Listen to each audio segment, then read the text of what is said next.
Ang pagmamalasakit ng kapwa ay hindi mababayaran ng anumang salapi o kayamanan sa mundo.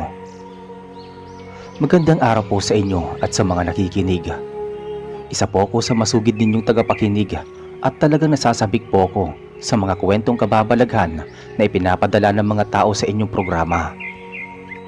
Ako po si Emong at ang kwento ko pong ibabahagi sa inyo ay kwento naming pamilya noong makilala namin si Ginoong Relito na isang maghihilot at manggagamot na naninirahan sa kabilang baryo. Natatandaan ko mga taong 1992. Nakatira kaming mag-iina sa isang maliit na kubo sa may bahaging bundok sa baryo ng Kwento. Namatay na ang aking ama at kami ni Oscar ang naghahanap buhay sapagkat buntis ang aming ina.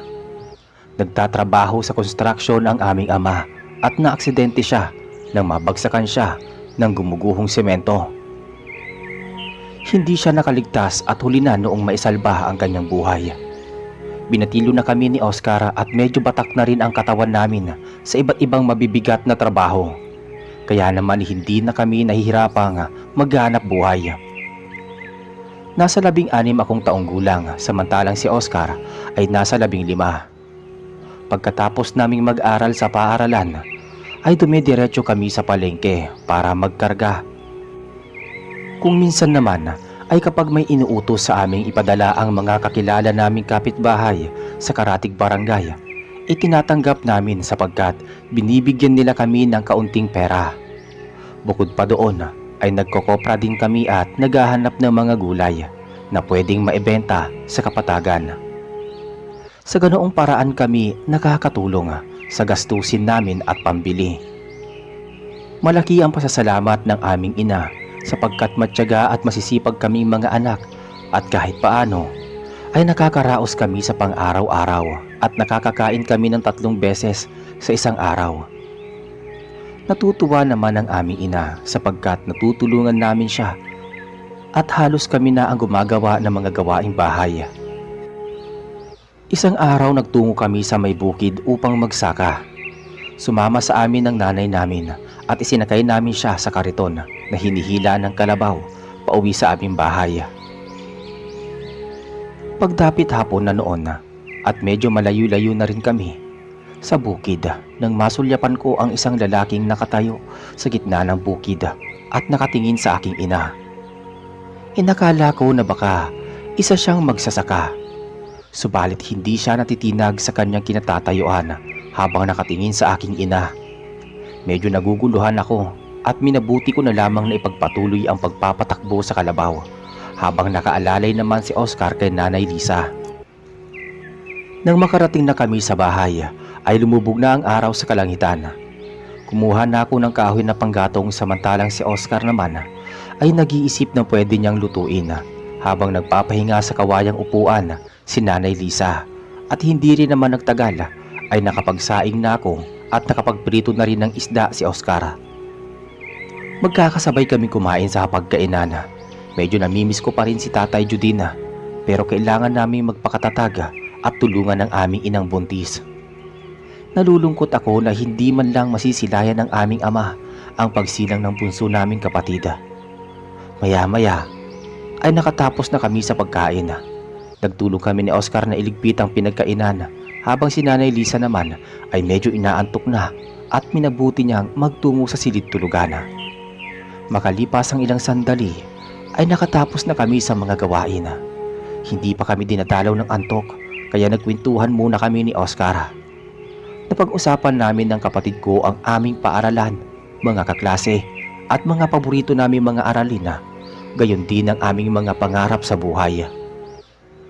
Pangarap kong maging isang pulis at maipagtanggol ang mga naaapi at mahuli ang mga kriminal at masasamang tao.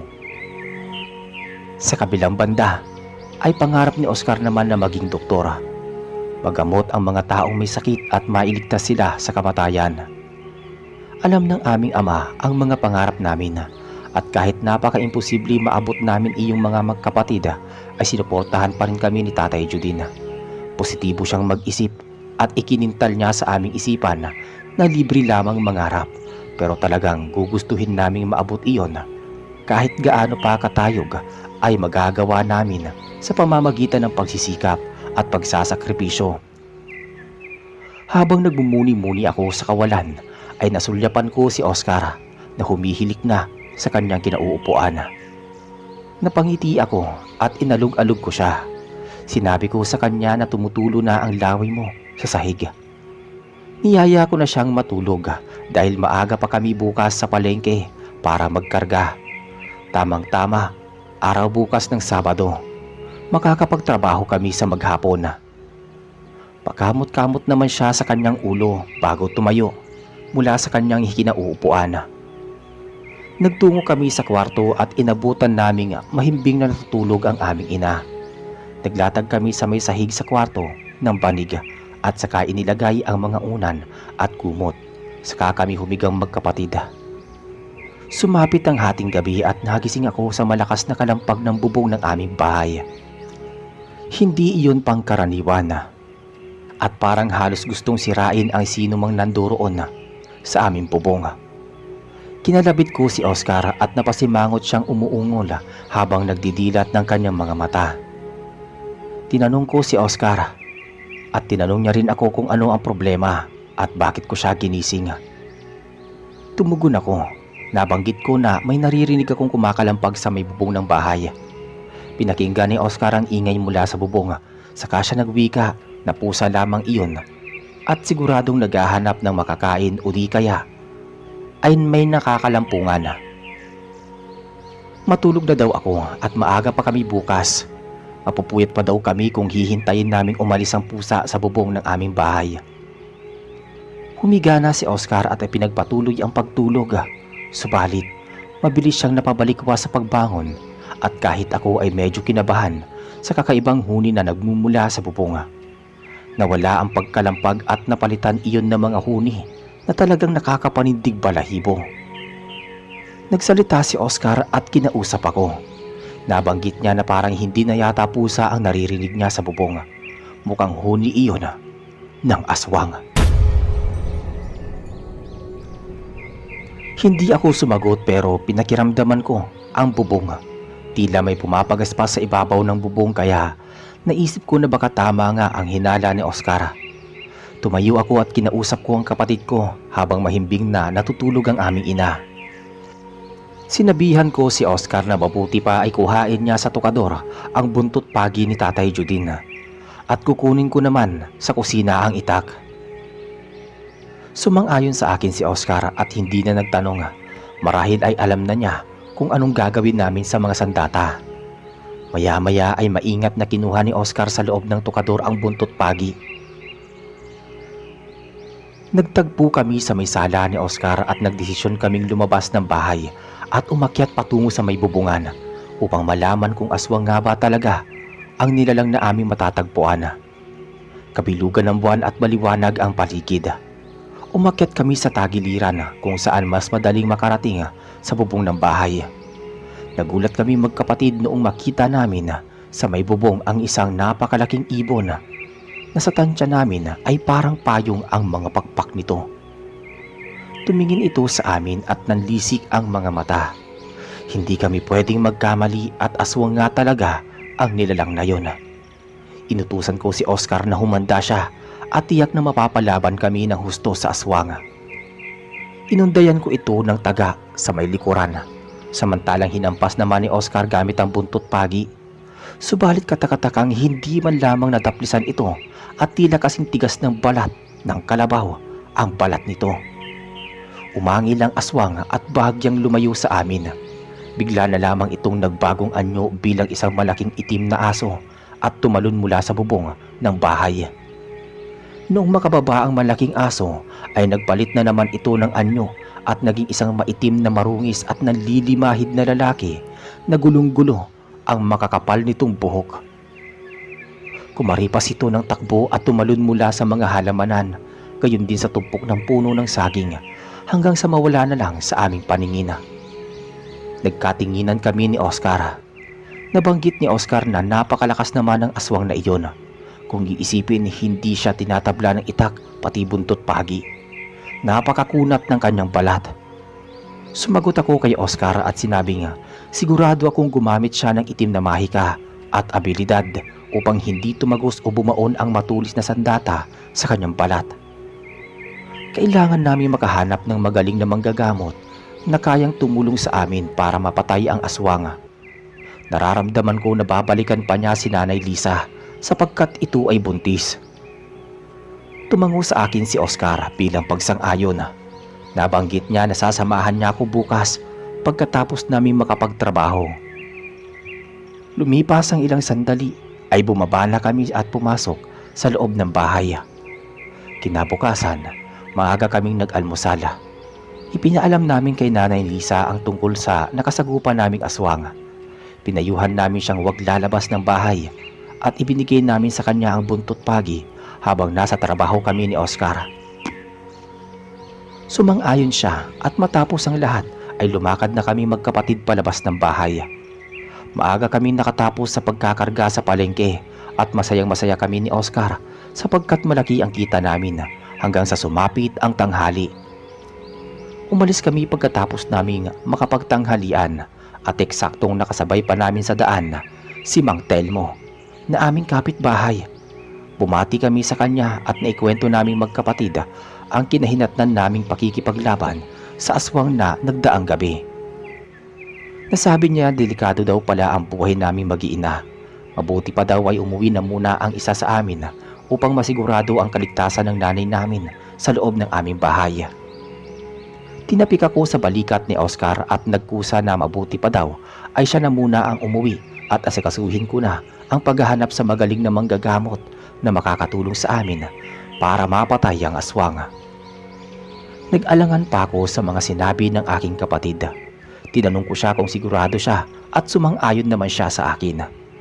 Nagpasalamat ako kay Oscar bago siya tuluyang umalis. Noong kami na lang ni Mang Telmo ang magkaharap ay kinausap niya ako ng masinsinan. Kinausap ako ng masinsinan ni Mang Telmo at sinabi nga may kakilala siyang manghihilot at isa ring manggagamot at naninirahan siya sa kabilang baryo. Isa itong matandang binata na may ilang taon ng agwat ng edad sa kanya. Garantisado niya ang kagalingan nito. Ang alam daw niya ay buhat sa pihikan ang kanyang mga ninuno. Marami na siyang nakalabang mga inkantong itima, maligno, masasamang espiritu at maging iba't ibang uri ng mga aswang. Tinanong niya kung gusto ko daw na sumama sa bahay nito. Tumango ako at nagkusang loob si Mang Telmo na samahan ako sa kabilang baryo. Medyo hapon na rin noong makarating kami sa kubo ng maghihilot. Nakatira nga pala ito sa kabilang baryo. Inabutan namin siyang mayroong hinihilot na pasyente. Pagkatapos nitong hagurin ang likod ng isang binatilyo gamit ang lana, ay tumayo ang lalaki at may ibinigay siyang mga halamang gamot. Pagkatapos ay binigyan ng panuto sa paglalaga at pagpapainom ng katas ng halamang gamot. Nagpasalamat ang binatilyo at pagkatapos ay nagpaalam sa matandang manghihilot. Pagkakita ko sa kanya ay namangha ako sapagkat hindi pa siya mukhang matanda. Makisig ang kanyang pangangatawan. Noong makapagpalit siya ng damit ay nakita ko ang napakalaki niyang tato mula sa kanyang dibdib hanggang tiyan. Matalas at matapang ang kanyang mga mata. Humarap siya sa akin at nagpakilala. Siya nga pala si Ginoong Relito at isa siyang matandang binatang manghihilot at manggagamot. Tumango ako at nagpakilala din sa kanya. Magalang akong nagsalita at nagalak na nakilala ko siya. Isinalaysay ko sa kanya ang karanasan naming magkapatid sa aswang. Nabanggit niya sa akin na hindi bastang ordinaryong aswang ang nilalang na iyon. Ito ay tinatawag na supog. Naguluhan ako at bago pa sa pandinig ko ang ganoong uri ng aswang. Kaya tinanong ko siya. Binigyan niya ako ng malinaw na kasagutan at base sa paliwanag niya, ang supog ay isang malakas na uri ng aswang na kayang magpalit ng anyo tulad ng baboy ramo, malaking ibon, aso, pusa at iba pang mabangis na hayop. Nabanggit niya sa akin na ibahin ko daw ang supog sa mga pangkaraniwang aswang. Hindi ito madaling mapatay ng mga ordinaryong matatalim na mga sandata. Pwera na lamang kung may orasyon o mahikang ginamit sa mga patalim laban dito. Mabuti na lamang at pamilyar siya sa aswang na iyon. Napakunot ang noo ko at naguguluhan sa mga sinasabi niya. Kaya naman tinanong ko siya. Tinanong ko siya kung anong ibig niyang sabihin na mabuti na lamang at pamilyar siya sa supog na naengkwentro naming magkapatid. Ngumiti si Ginoong Relito at nagsalita. Kapag daw nakilala ko ang isang supog sa oras na masugatan ko ito, ay siguradong ikamamatay nila iyon kahit gaano pa kaliit o daplis lamang ang sugat na kanilang natamo. Bukod pa doon ay pwede ko silang markahan sapagkat mabilis na manghina ang kanilang kapangyarihan. Namangha ako sa mga sinabi niya at noong makarating kami sa aming bahay ay nagpalagay si Ginoong Relito ng mga karit sa dingding at haligi ng bubong ng bahay.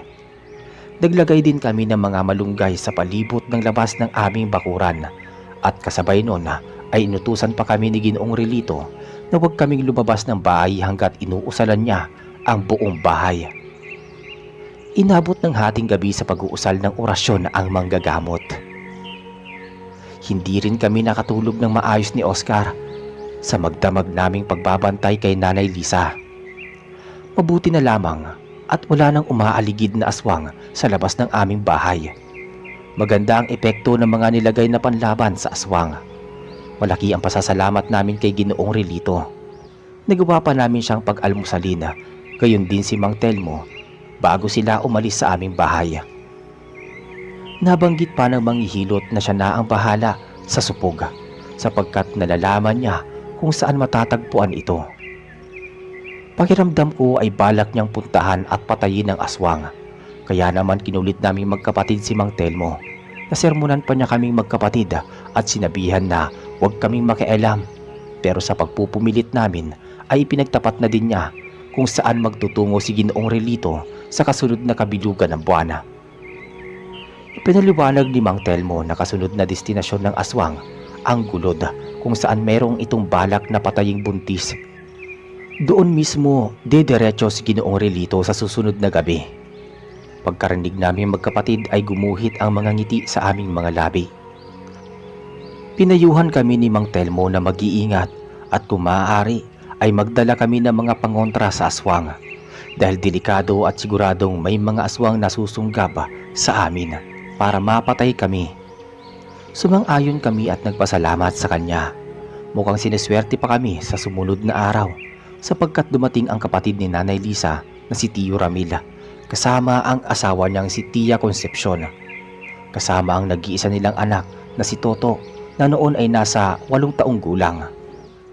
Kasundo namin ni Oscar si Toto at sa tuwing magagawi ito sa aming bahay ay kinakalaro namin siya.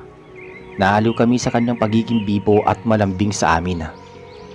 Masayang-masaya kaming mag-anak sapagkat bumisita sila at magbabakasyon ng ilang araw para naman makasama si Nanay Lisa. Nakahinga ako ng maluwag dahil marami na kaming magbabantay kay Nanay Lisa at magiging masigla na naman at masaya ang aming bahay. Hindi na muna kami pumasok sa trabaho at maghapon kami nakipagpintuhan sa aming mga kamag-anak. Nasabik din kami nga makasalamuha sila. Matagal kami naghahagigikan at tawanan sa mga biruan. Noong sumapit ang hating gabi ay nagpaalam kami sa mag-asawa at hinapilin muna namin ang aming ina sapagkat meron kaming importanteng pupuntahan. Nag-alala si Nanay Lisa at ayaw pa sana niya kaming payagan pero magaling akong magpalusot kaya napaniwala ko siya at nauto. Hindi ko sinabing magtutungo kami sa gulod ni Oscar upang tumulong sa pagpuksa sa aswang. Pinayagan kami ng aming ina at nagmadali kaming lumakad na magkapatid. May kalayuan din ng gulod pero noong makasapit kami ay natagpuan namin si Ginoong Relito na nakikipaglaban sa isang aswang na paiba-iba ang anyo. Saglit kaming lumapit ng ilang hakbang sa kanilang pinaglalabanan. Narinig namin ang tinig ni Ginoong Relito na umalingaw-ngaw sa paligid. Inutusan ng aswang na sumuko na at wag nang manlaban pa sapagkat sa mga sandaling yon ay nasa ilalim na siya ng kanyang kapangyarihan. Ang supog ay bumalik sa anyo ng isang marungis na aswang. Pinagmasdan nitong mabuti si Mang Relito. Humahalakhak ito at hindi kinakitaan ng pagsunod. Lalo pa itong nagmatigas at sumugod sa manggagamot. Subalit nagulat kami magkapatid nang masaksihan namin ang isang kagilagilalas na pangyayari. Itinusok ni Ginoong Relito ang kanyang tabak sa lupa at may isinulat na kakaibang Latin na salita sa lupa habang bumubulong sa hangin. Noong makalapit at makaapak ang supog sa kinalalagyan ng mga Latin na salita mula sa may lupa, umangil siya ng napakalakas at sumambulat ang masagana niyang dugo. Sumirit din ang dugo niya mula sa kanyang ulo at naglabasan ang mga litid niya sa buong katawan. Maya-maya tumirik ang aswang, namuti ang mga mata nito at kasabay nun ay bumulagta ito sa lupa at nalagutan ng hininga. Nawalang parang bula ang mga Latin na salita mula sa lupa at tumayo si Ginoong Relito. Halos manuyo ang aming lalamunan. Nagimbal kami magkapatid sa mga nasaksihan namin, pero mas lalo kami nagulat noong marinig namin magsalita si Ginoong Relito. Sinabi niya pa na mapangaspang sumunod sa kanya sa gulod ang aswang. Nagmamatapang daw ito at sadyang matigas talaga ang ulo. Hindi daw nila alam na ang katigasan ng ulo at kuryosidad ay nakakasama at nakakamatay. Nanlamig kami ni Oscar mula sa aming kinatatayuan nang dumako ang mga mata ni Ginoong Relito sa aming direksyon. Halos pautal-utal akong sumagot habang nakatingin sa kanya na mabuti. Nagsalita ako at humingi ng paumanhin kay Ginoong Relito sa aming kuryosidad na magkapatid. Gusto lamang sana naming makatulong sa kanya. Wala na kaming iba pang pinagpilian kung hindi lumapit sa kanya. Pumuntong hininga si Ginoong Relito. Ngumiti siya at sinabing ano pa nga daw bang magagawa niya kung hindi hayaan kami makatulong sa kanya. Sa huli ay pumayag na siya at tinutusan kaming tulungan siyang buhatin ang bangkay at maghanap ng mga makakayas upang masunog ang katawan ng supog. Tumalima kami ni Oscar at nangislap ang mga mata namin nang mapagtanto na pinagkatiwalaan kami ni Ginoong Relito. Nagmamadali kaming tumulong sa pagbubuhat ng bangkay at pagkatapos na madala namin iyon sa medyo malayong lugar ay saka kami humanap ni Oscar ng mga kayakas. Madali naman kaming nakahanap sapagkat maraming lugan sa lugar na iyon na pinaglagakan namin ng bangkay ng supog. Maya-maya ay nagsindi kami ng apoy sa mga kayakas at kasabay nun ay ipinatong-patong namin ni Oscar ang mga nanigas na kayakas sa bangkay. Habang pinapanood namin ang pagkasunog ng katawan nito, ay naisipan kong makipag-usap sa manggagamot. Naglakas loob akong humingi ng pasensya sa kanya sa ginawa namin ni Oscar sa pagsunod sa kanya at panunood sa pakikipaglaban nito sa aswang. Ang totoo ay may karanasan na sa pakikipaglaban ang aming ama sa naturang aswang noong kabilantaan niya, pero karaniwang aswang ang nakalaban. Kaya gusto sana naming makita ang mga estilo ni Ginoong Relito sa pakikipagkumbate.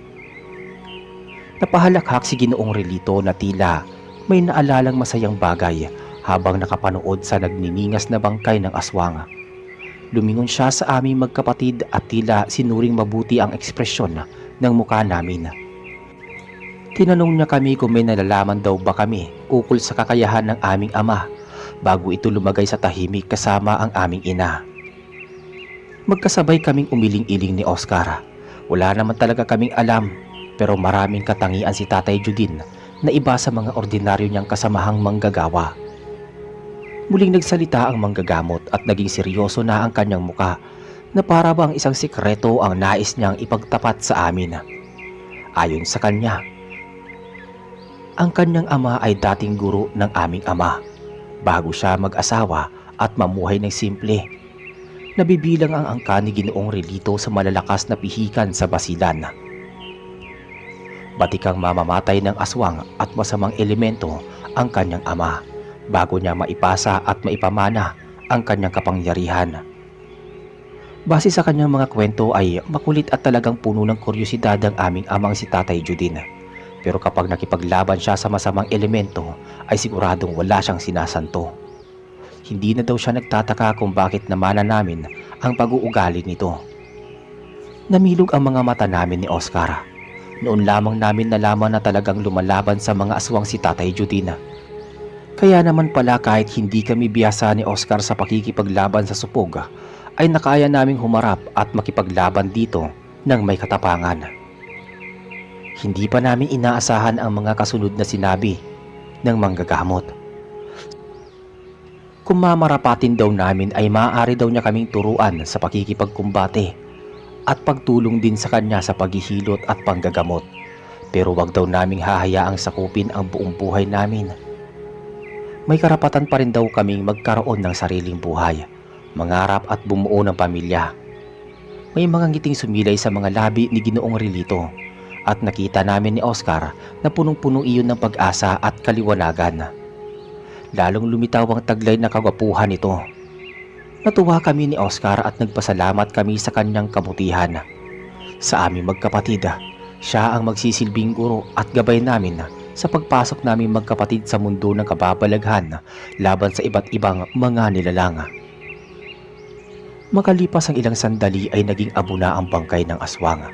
Sinamahan at hinatid kami ni Ginoong Relito sa aming bahay para matiyak na ligtas kami makakabalik. Hindi namin sukat akalain ni Oscar na iyon na pala ang simula ng pagbabago ng aming mga buhay. Matapos naming magtrabahong magkapatid sa palengke at kumuha pa ng dagdag na trabaho sa aming mga kakilala, ay saka kami sinundo ni Ginoong Relito sa aming bahay at nagtungo kami sa may kabundukan kung saan isinasagawa namin ang unang araw ng pag-iinsayo. Medyo masasakit ang aming mga katawang magkakapatid at noong makauwi kami sa aming bahay ay inabutan namin nakatulog na si Nanay Lisa.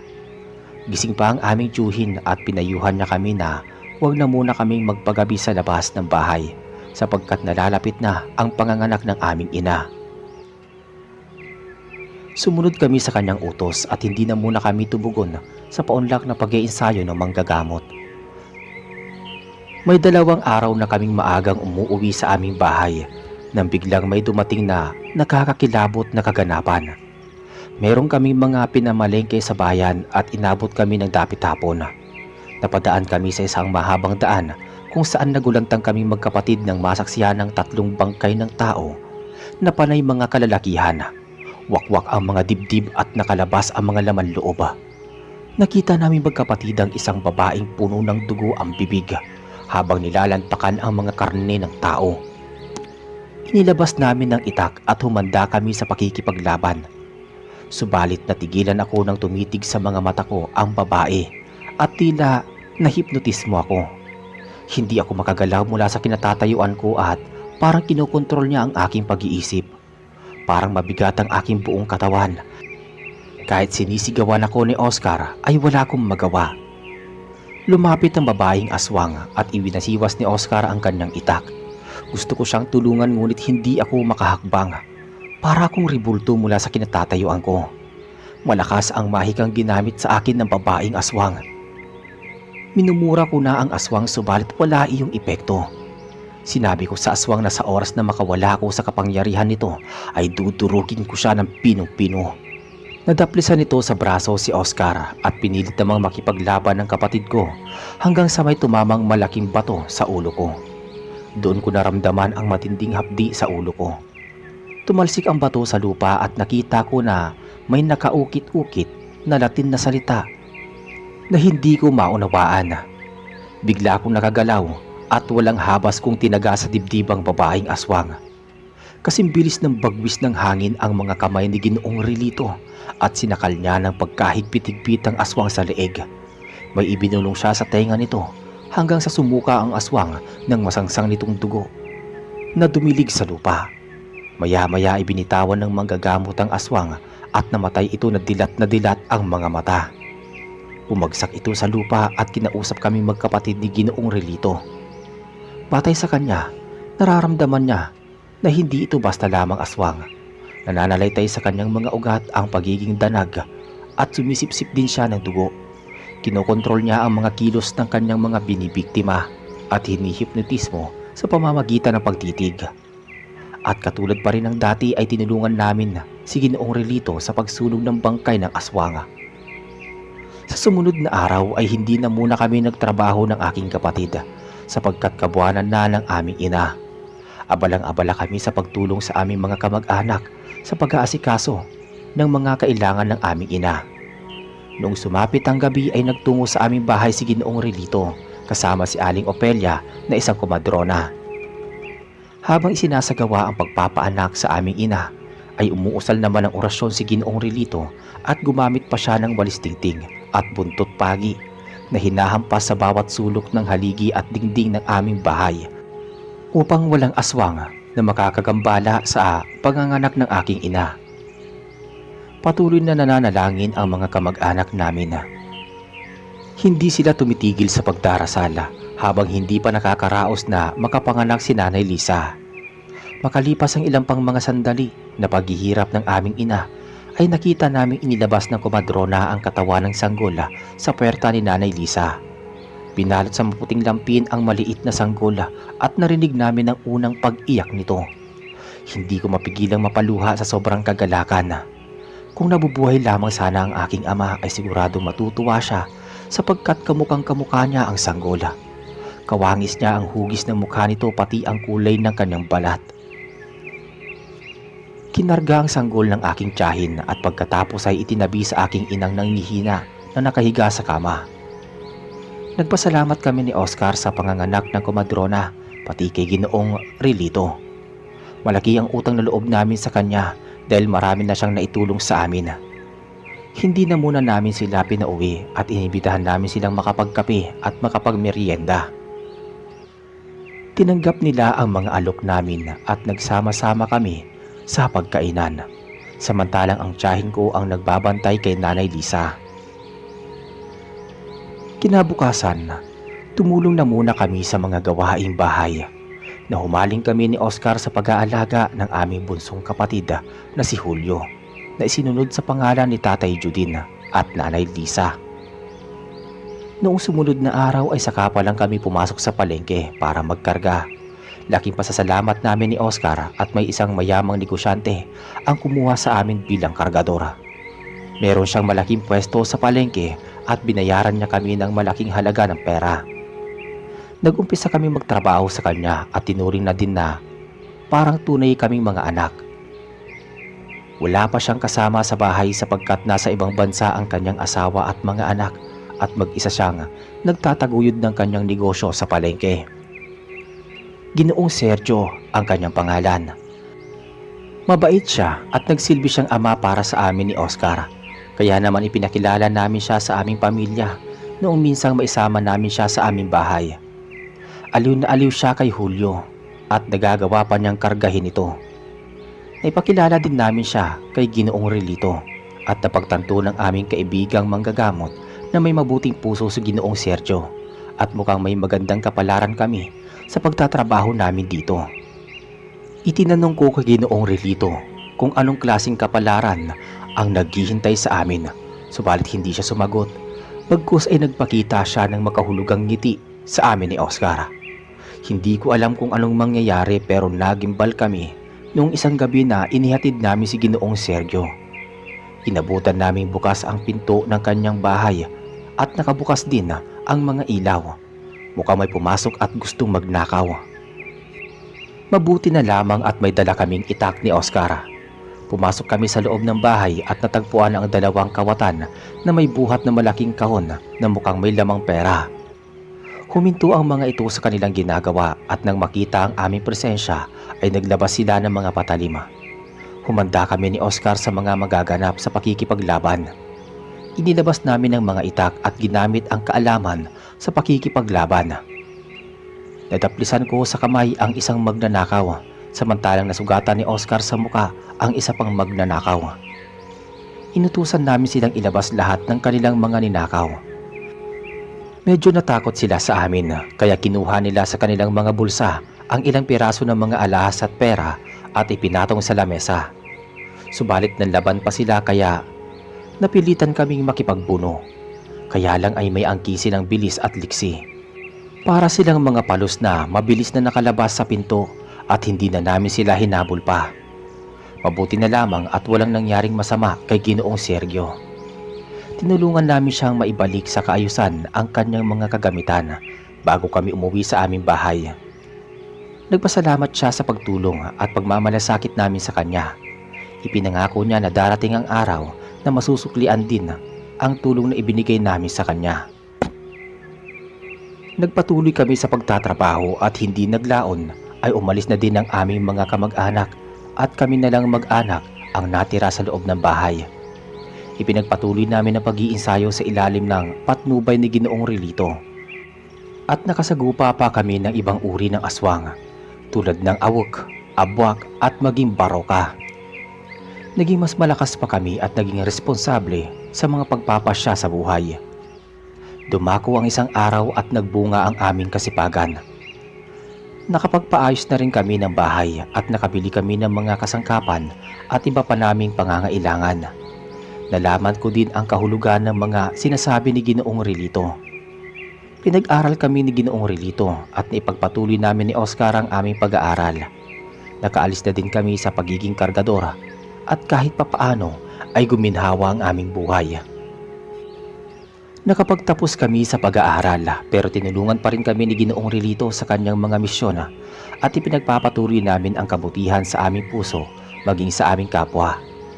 Habang buhay namin tatanawing isang malaking utang na loob ang pagtulong namin sa aming guro na nagligtas sa aming buhay pati kay Nanay Lisa laban sa mga aswang.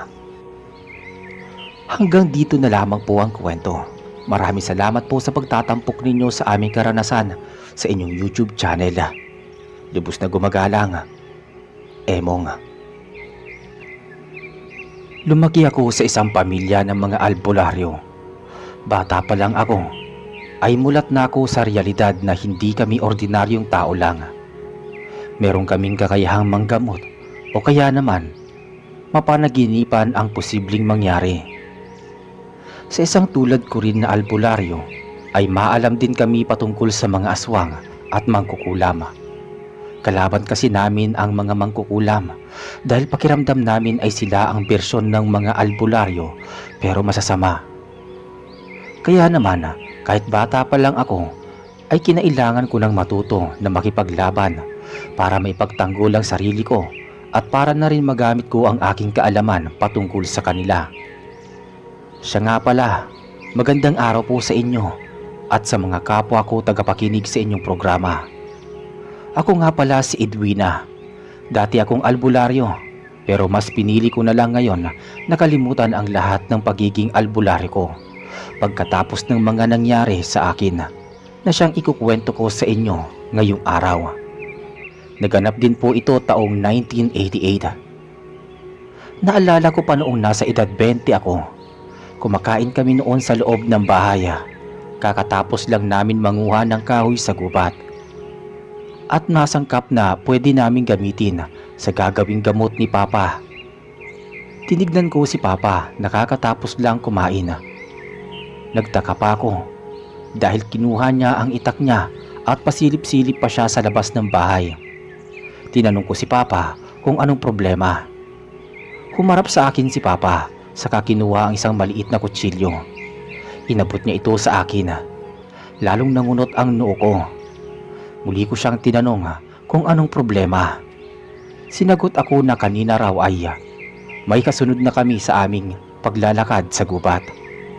Hindi raw normal na tao dahil ramdam daw ni Papa ang mabigat na presensyang nilalang na iyon. Tinanong ko si Papa kung anong uri ng nilalang, aswang ba o nakasunod sa amin, pero hindi niya ako sinagot. Mabilis siyang lumabas ng bahay. Sumunod naman ako sa kanya habang hawak pa rin ang isang kutsilyo. Paglabas ko ay nagulat ako nang makita ang isang matangkad na babae.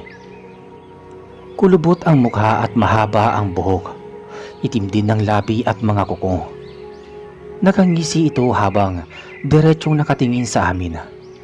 Sa unang tingin ay alam ko na agad na mangkukulam ang babae. Tinanong ni Papa kung anong kailangan ng mangkukulam. Pero sa halip na sagutin siya ng mangkukulam ay tumawa lang ito sa kasinabi na salot daw kami sa lipunan. Dagdag niya pa na kailangan daw namin mawala para malaya daw siyang makapagbigay ng sumpa at kulam sa mga taong kinaiinisan niya. Sarkastikong tumawa si Papa. Sinagot niya ang mangkukulam na hindi raw kami basta-basta mamamatay at ang totoong salot sa mundo ay ang kanilang uri. Tinitigan ng masama ng mangkukulam si Papa at nagulat na lamang ako nang sumugod ito kay Papa. Mabilis ang galaw ng mangkukulam. Nasugatan niya si Papa sa kanyang pisngi.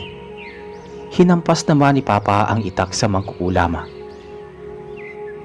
Ibinato ito ng mangkukulam sa loob ng gubat at nakita ko pa kung papaano bumaon ang itak sa katawan ng puno. Humigpit ang hawak ko sa kutsilyo. Mabilis kong sinugod ang mangkukulam mula sa likod. Sinugatan ko siya sa braso, pero napadaing ako nang sikuhin niya ako at walang alinlangan na sinipa sa tiyan. Nakangisi siyang humarap sa akin.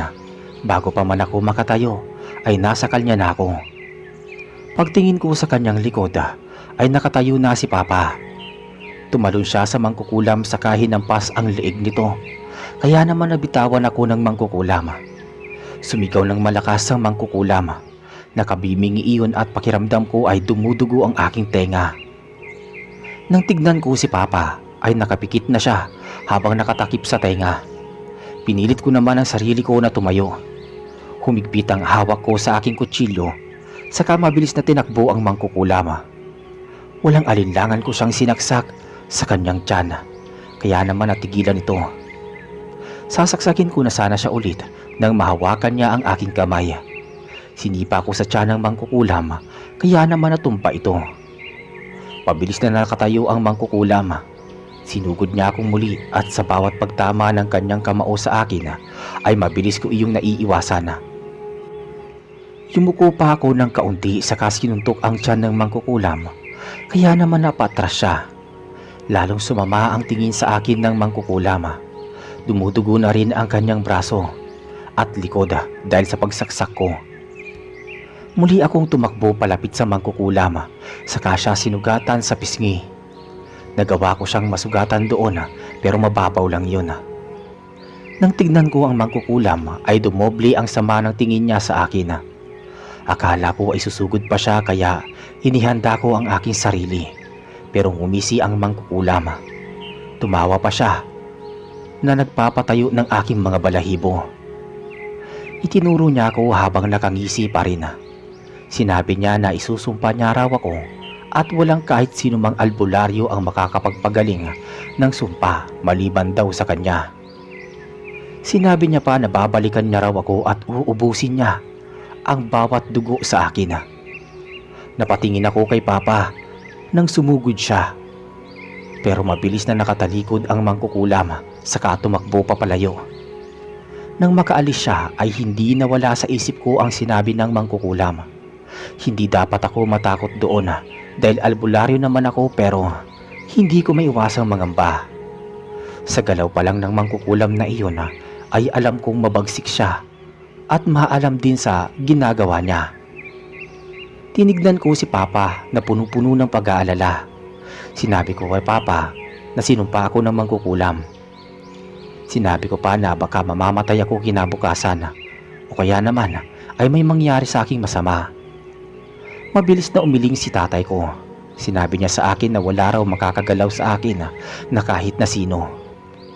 Dagdag niya pa ay gagamutin niya na ako. Lalagyan niya raw ako kaagad ng proteksyon bago pa man ako isumpa ng mabagsik na mangkukulam. Hindi ako nakasagot kay Papa. Lalo pa akong kinabahan sa sinabi niya. Pumasok na lamang kami ni Papa sa bahay. Pinaupo ako ni Papa sa kahoy na upuan saka inorasyonan. Pagkatapos ay pinasuot niya ako ng 2 birtud ng kwintas na ayon sa kanya ay ibinabad pa raw na inorasyonan na tubig at may basbas daw ng aming mga ninuno. Sinabihan ako ni Papa na wala daw akong dapat na ipag-alala dahil wala daw sumpa ang makakadikit sa akin. Tumangaw na lang ako sa Papa ko. Mas pinili ko nga pagkatiwalaan ng orasyon at kwintas niya at kahit papaano ay nakatulong ito para kumalma ko. Kinagabihan nasa kwarto na ako at balak ko na sanang matulog nang makaramdam ako ng matinding sakit ng tiyan. Parang hinahalukay ang tiyan ko. Masakit din ang aking braso at likod. Nang tumingin ako sa aking salamin ay wala namang sugat doon. Tinawag ko si Papa na nasa labas ng kwarto ko. Sinabi ko kay Papa ang nararamdaman kong sakit. Sinabi ni Papa na wag daw akong mag-alala. Baka raw masakit lang ang katawan ko dahil daw sa naging laban ko kanina sa mangkukulam. Winika niya pa sa akin na itulog ko na lamang iyon. Nag-aalalang tinignan ko si Papa. Tinanong ko siya na kung papaano kung iyon na ang sumpa ng mangkukulam. Nagulat ako nang tignan ako ng masama ni Papa. Sinabi niya sa akin na wag ko raw baliwalain ang kwintas na galing pa sa mga ninuno namin.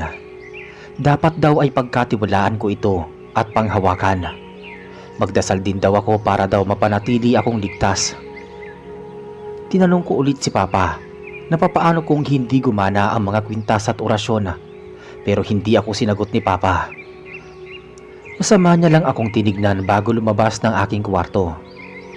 Noong gabing iyon, hindi ako nakatulog ng maayos. Bukod sa sakit ng aking katawan, ay pakiramdam ko ay may pumasok sa aking katawan. Ayokong isipin noon na baka sumpa na iyon ng mabagsik na mangkukulam, pero hindi pa rin mawala sa isipan ko. Nang ipikit ko ang aking mata ay nawala na ang sakit ng aking katawan. Hindi na rin bumalik ang pananakit ng aking katawan hanggang sa tuluyan na akong makatulog. Kinabukasan, bandang alas 4 pa lamang ng umaga ay gising na ako. Nagluto ako noon sa kusina nang makaramdam ako ng matinding pananakit ng aking dibdib. Parang pinipiga ang dibdib ko at ang init din ng pakiramdam ko. Pero noong hinawakan ko ang aking leeg ay hindi naman ako mainit. Binaliwala ko na lamang iyon dahil lang sa gutom iyon. Pinagpatuloy ko na lamang ang pagluluto. Maya-maya pa ay muli ko na lamang naramdaman ang paninikip ng aking dibdib. Napaupo ako sa upuan, saka huminga ng malalim. Humigpit ang hawak ko sa aking damit. Nahirapan na akong makahinga at nahihilo pa ako. Napatingin ako kay Papa nang pumasok siya sa kusina. Alalang-alala na nakatitig sa akin. Tinanong ako ni Papa kung ayos lang daw ba ako at sinabi ko naman na hindi. Pinaliwanag ko rin kay Papa ang pananakit ng aking dibdib. Pero nagulat ako nang mamutla siya. Napahilamos pa siya sa muka. Hinawakan niya ang aking balikat saka tinanong ako kung ano pa raw ang nararamdaman ko bukod sa pananakit ng dibdib.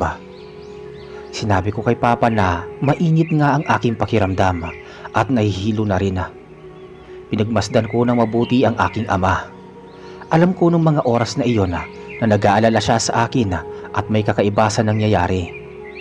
Huminga muna ako ng malalim bago ko tanungin si Papa kung nasumpa ba ako ng mabagsik na mangkukulam. Nagulat si Papa sa aking tanong. Sinabi ni Papa na hindi na raw tatalab sa akin ang sumpa dahil daw suot ko ang kwintas.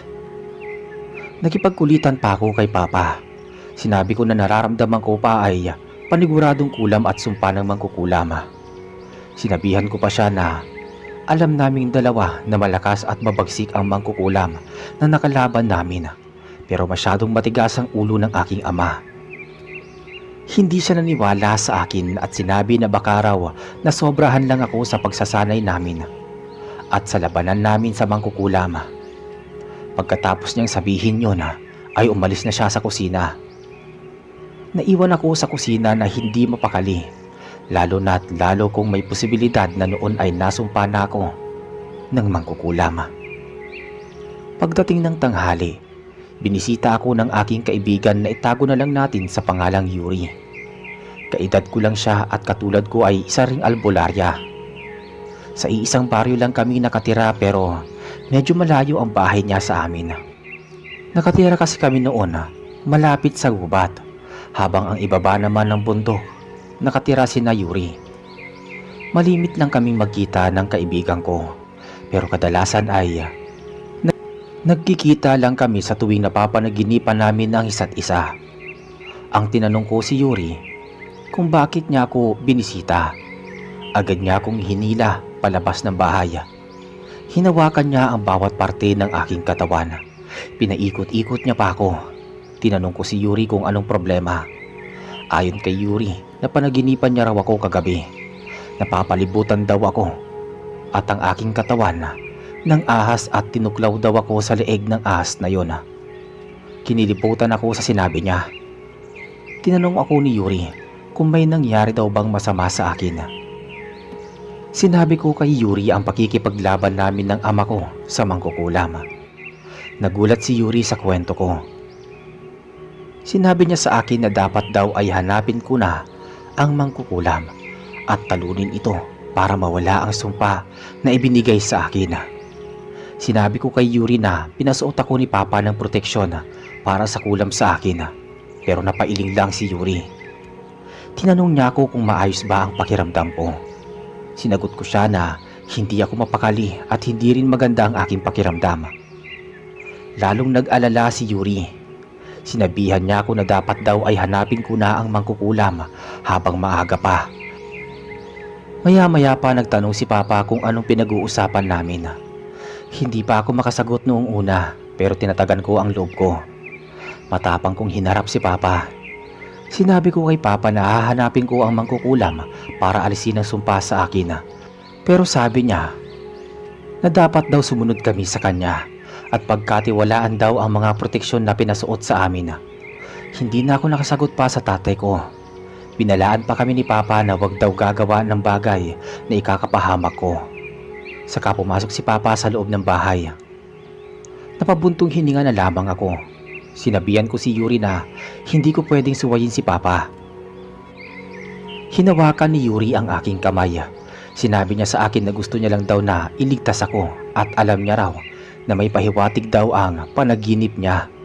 Hindi niya naman daw ako pinipilit pero mas mabuti raw kung magdidesisyon ako sa aking sarili. Kung susundin ko ba ang tatay ko o hahanapin ang mangkukulam para alisin ang kulam na ibinigay sa akin. Sinagot ko siya na baka hindi nga talaga ako kinulam. Muli akong sinabihan ni Yuri na sana nga hindi iyon kulam. Pagkatapos niyang magsalita ay nagpaalam na siya sa aking ama at sa akin. Naiwan ako mag-isa sa labas ng bahay. Gulong-gulo ang utak ko at hindi na rin makapagdesisyon. Ilang saglit pa ay muli kong naramdaman ang pananakit ng aking dibdib. Napadaing ako sa sakit at napaluhod sa lupa. Nang tignan ko ang palad ko ay may kaunting sugat doon. Tinitigan ko pang mabuti ang palad ko at halos hindi na ako makahinga nang mapagtanto ko na nakulam nga ako base na rin sa itsura ng maliliit na sugat na iyon. Para iyong tinutusok ng karayom. Maiitim at parang sinusunog ng ilang beses. Napatayo ako nang lumabas si Papa. Sinabihan niya ako na pumasok na raw ako ng bahay. Tinanong niya pa ako kung may problema daw ba ako dahil namumutla ako. Ngumiti naman ako sa Papa ko at saka umiling. Pinaningkitan pa ako ng mata ni Papa. Sinabihan niya ako na wag daw akong magkakamaling suwayin siya. Ligtas daw ako sa kwintas na pinasuot niya sa akin. Tumango na lang ako kay Papa at hindi na nagsalita pa. Kinagabihan hindi na ako makatulog. Kumakati ang palad ko at ang aking likod. Tumayo ako saka iniangat ang aking damit. Pumunta pa ako sa harapan ng salamin para makita ang aking likod. Doon ko nakita sa aking likod ang maliliit na sugat na parang tinutusok ng nasusunog na karayom. Bumalik ako sa aking kama habang inaalala ang mga sinasabi ni Yuri. May punto si Yuri pero ayokong suwayin ng aking ama. Ilang beses pa ako nagpatingin-tingin sa bintana noon. Nag-iisip ako kung susundin ko ba si Yuri o ang aking ama. Alam ko naman noon na kaligtasan ko ang iniisip ni Papa. Pero pakiramdam ko noon ay hindi talaga tumatalab sa akin ang proteksyon ng kwintas at ang sinasabi pa ng utak ko noon ay ang hanapin ang mabagsik na mangkukulam upang ito ay labanan. Nag-isip pa ako ng halos 2 oras bago ko maisipan na ayusin ang dadalhin kong gamit. Aalis ako ng bahay para hanapin ang mangkukulam na iyon. Saka ko lang iniisip si Papa kapag napatay ko na ang mangkukulam na iyon. Noong gabing yon ay umalis ako ng bahay dala-dala ang kutsilyo ko at ilang pagkain. Pumasok ako ng gubat kung saan lumalabas ang mangkukulam. Kinakabahan pa ako noon at ilang beses akong nagdasal na sana maging ligtas ako. Ilang oras akong nagpalaboy-laboy sa gubat. Hindi ko alam kung saan ako pupunta. Patingin-tingin lang ako sa paligid habang tinatawag ang mangkukulam. Nanghahamon pa ako sa aking boses habang sumisigaw. Hanggang sa mag-umaga ay hindi ko pa rin nahanap ang mangkukulam. Napapagod na rin ako. Malayo na rin ako sa bahay namin at hindi ko na rin alam ang daan pa uwi. Ilang saglit pa akong naglakad hanggang sa may natanaw akong isang bahay. Agad kong hinanda ang dala kong kutsilyo. Inaasahan ko na iyon ang bahay ng mangkukulam. Naglakad ako palapit sa maliit na bahay. Nang makalapit ako sa bahay ay saktong bumukas ang pinto. Lumabas sa pinto ang isang matandang babae. Kulubot ang balat niya pati ang buhok.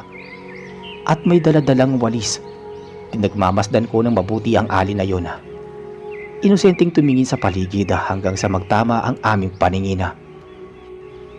Mabilis kong ibinaba ang aking kutsilyo.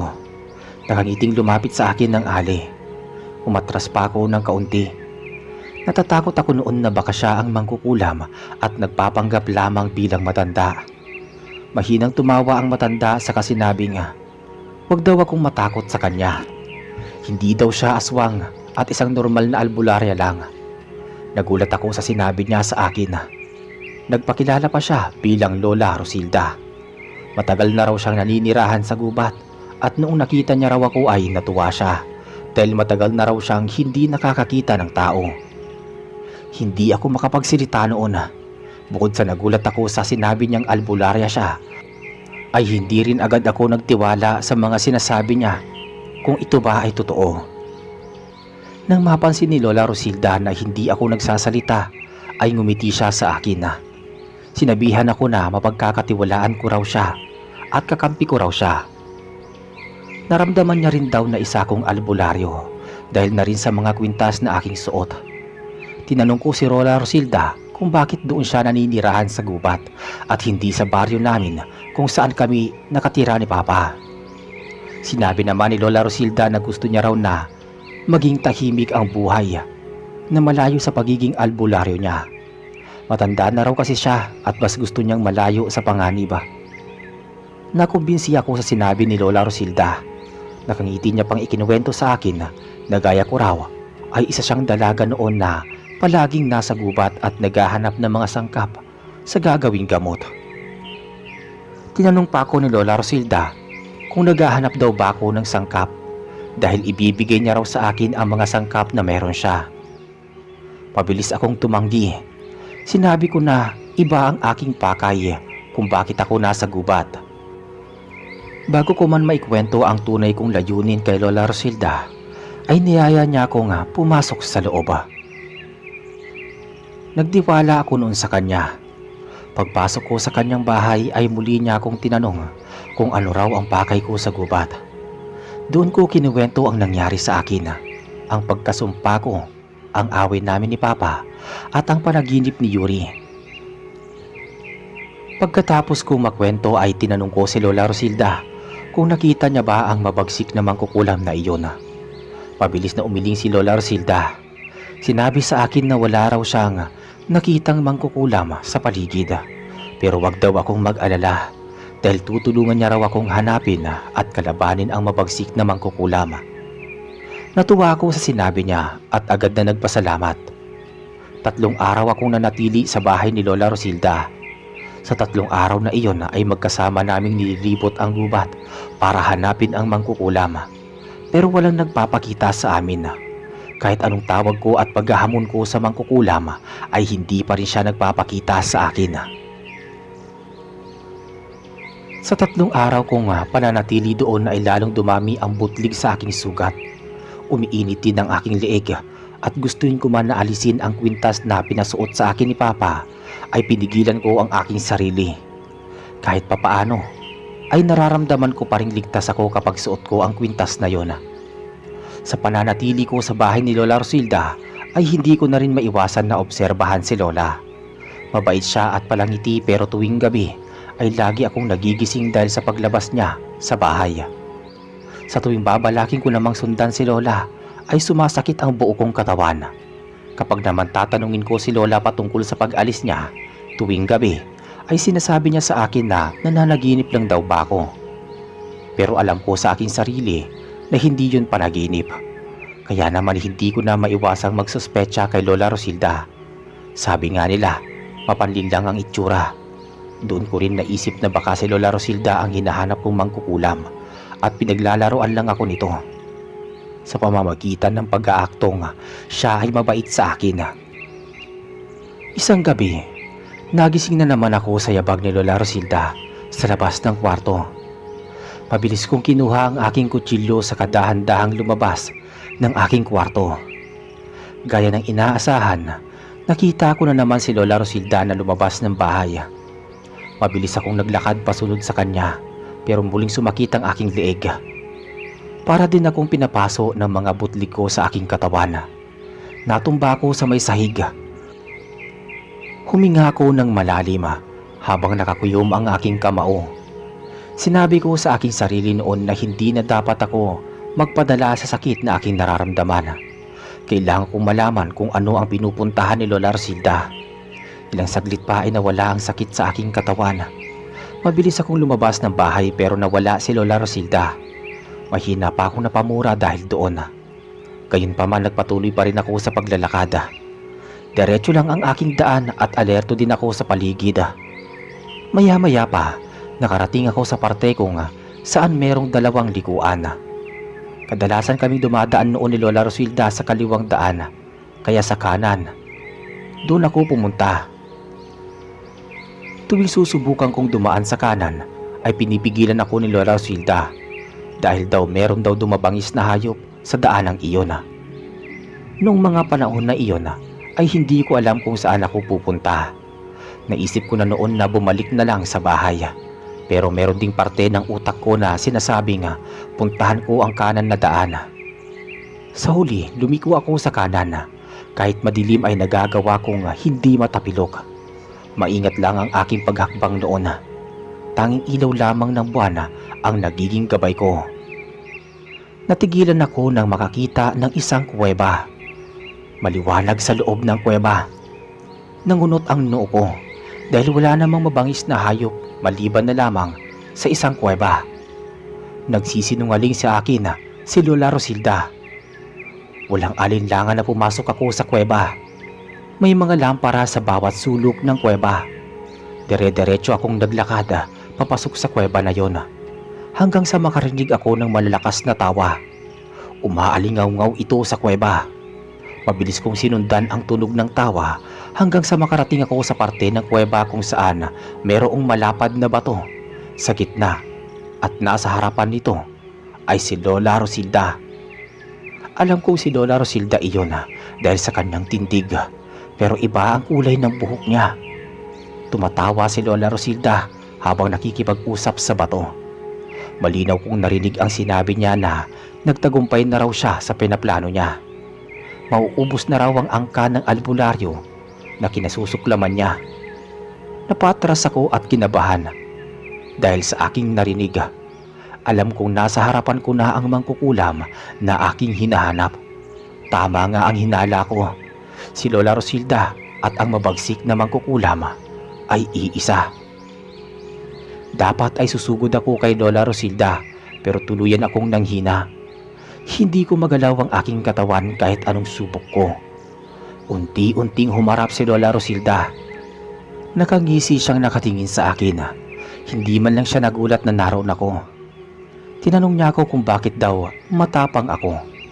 Kababae ko raw na tao pero kung umakto raw ako ay parang isang lalaking albularyo na maskulado. Madali daw akong maluko at mabilis lang din daw ako mamatay sa kamay niya. Humigpit ang hawak ko sa kutsilyo. Itinutok ko ito sa matanda. Sinigawan ko siya na manloloko siya at niloko niya ako. Sinabihan ko pa na pinagkatiwalaan ko siya sa pag-aakalang kakampi ko siya.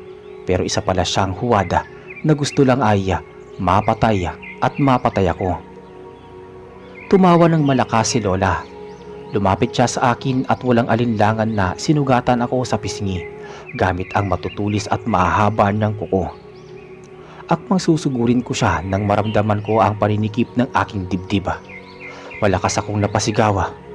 Sinabi niya sa akin na masyado ko raw pinahirapan ang aking sarili. Napapansin niya rin daw na unti-unti na akong pinapatay ng sumpa na ibinigay niya sa akin.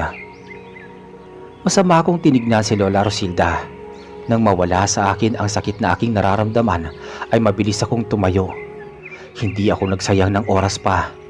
Mabilis kong sinugod si Lola. Pilit kong pinatamaan ang kanyang muka at leeg, pero mabilis siyang nakakailag. Napadaing ako nang matamaan niya ang aking likod. Tinadyakan niya pa ako sa aking tiyan, kaya naman tuluyan akong natumba sa may sahig. Bago pa man maapakan ni Lola Rosilda ang aking tiyan, ay mabilis akong gumulong papunta sa gilid. Sinipa ko ang tuhod ng matanda, saka pinilit ang aking sarili na tumayo. Pero muli akong nakaramdam ng pag-init ng aking mga butlig sa katawan, dahilan para ako ay matumba ulit. Napasigaw ako nang sabunutan ako ni Lola. Dumoble ang init ng aking katawan. Nakakapaso ito at pakiramdam ko ay unti-unti sinusunog ang aking laman loob. Malakas na tumawa ang matanda. Hinaplos niya ang aking pisngi saka ngumiti sa akin. Winika niya na wala raw laban ng isang albularyang tulad ko sa isang mangkukulam na kagaya niya. Nawawalan na ako ng pag-asa. Alam ko sa aking sarili na totoo ang sinasabi ng matanda. Pabagsak na binitawan ako ni Lola. Napahiga ako sa may sahig. Nabitawan ko na rin ang aking kutsilyong hawak. Napadaing ako at naapakan ni Lola ang aking kamay na may mga butlig. Namamaos na ang aking boses sa kakasigaw. Nang tignan ko si Lola Rosilda ay nakangisi na siya. Unti-unti akong nahilo noon. Bago pa man ako tuluyang pumikit, narinig ko pa ang sinabi niya. Ang huling albularyo saan ka ng mga albularyong pumatay sa aking mga magulang? Sabi ni Lola Rosilda. Nagising ako dahil sa init ng aking nararamdaman. Pagtingin ko sa aking gilid ay nakita ko si Lola Rosilda na may hawak na itim na libro. Nakapikit siya at nag-uurasyon habang ang isa niyang kamay ay nakaharap sa aking dibdib. Mabilis kong iginalaw ang aking kamay saka tinabig ang libro. Dahil doon ay nagmulat si Lola Rosilda. Galit akong tinignan niya. Akmang babangon ako nang tutukan ako ni Lola Rosilda ng kutsilyo. Sinabi niya sa akin na wag na raw akong mangialam sa gagawin niya at hayaan ko na lang daw siyang ialay ako sa kanyang Diyos para daw lalo siyang maging makapangyarihan. Mabilis akong umiling. Sinabihan ko pa siya na isa na siyang demonyo na nag-aalay ng mga tao sa piking Diyos-Diyosan. Umiti si Lola Rosilda. Ayon sa kanya, mas pipiliin niyang sumamba sa isang demonyo na magbibigay sa kanya ng panghabang buhay na kapangyarihan at lakas kaysa raw sa isang Diyos na wala naman daw silbi. Hindi ako makapaniwala sa sinabi ng matanda. Bilang albularyo, malakas ang pananampalataya namin sa Panginoon. Sinabihan ko si Lola Rosilda na isa siyang sinumpang albularyo at hindi na dapat pa nabubuhay. Pero ngumisi lang siya. Saglit kami nagtitigan ni Lola bago siya tumawa at umatras. Ginawa ko iyong pagkakataon para bumangon. Mabilis kong hinanap sa paligid ang aking kutsilyo pero hindi ko na makita. Kinuha ko na lang ang kahoy na nasa lapag saka itinutok ito sa matanda na nakangisi pa rin nakatingin sa akin. Tinanong ko si Lola Rosilda kung bakit niya ito ginagawa. Sinagot niya naman ako na kinasusuklaman daw niya ang mga albularyong tulad ko. Muli ako nagsalita na dati rin siyang albularyo pero tinawanan ako ni Lola Rosilda. Hindi ako makapagsalita habang pinapanood siya na hindi matigil sa pagtawa. Ilang saglit pa ay nawala ang ngiti sa kanyang muka. Seryoso niyang sinabi na ang pamilya ko raw ang dahilan ng pagkawasak ng kanyang pamilya. Kinuwento sa akin ni Lola Rosilda na noon daw ay magkaibigan ng aking lola sa lola ng kanyang ina at ama. Wala raw makakapaghiwalay sa mga angkan namin maliban na lang noong oras na kailangang mamili ng magiging pinuno ng mga albularyo. Ang mga angkan daw namin ang naglalaban para doon. Natalo daw ang angkan ni Lola Rosilda at magmula noon ay tumiwalag sila sa mga albularyo hanggang sa tuluyang matuto ng kulam at naging ganap na mangkukulam. Peke akong tumawa pagkatapos maikwento ni Lola Rosilda. Nang insulto akong sinabi na kasalanan naman pala ng pamilya ni Lola Rosilda ang lahat. Dagdag ko pa na kagustuhan ng pamilya niya ang naging pasya nila. Napailing si Lola Rosilda. Sinabi niya sa akin na pinatay daw ng aking mga ninuno ang mga magulang niya. Sinugod daw ng aking mga ninuno ang kanilang kuta at pinatay daw ang mga ninuno ni Lola Rosilda. Siya na lang daw ang natira sa angkan nila at ang tanging gusto lang daw ni Lola Rosilda ay ang maging mas malakas na mangkukulam at makapaghiganti sa aming angkan. Hindi ko na magawa pang makasagot nang sugurin ako ni Lola Rosilda. Mabilis ang bawat paggalaw niya. Sa punto na iyon, hindi ko na nagawa pang mailagan ang bawat pagtama ng kutsilyo sa akin.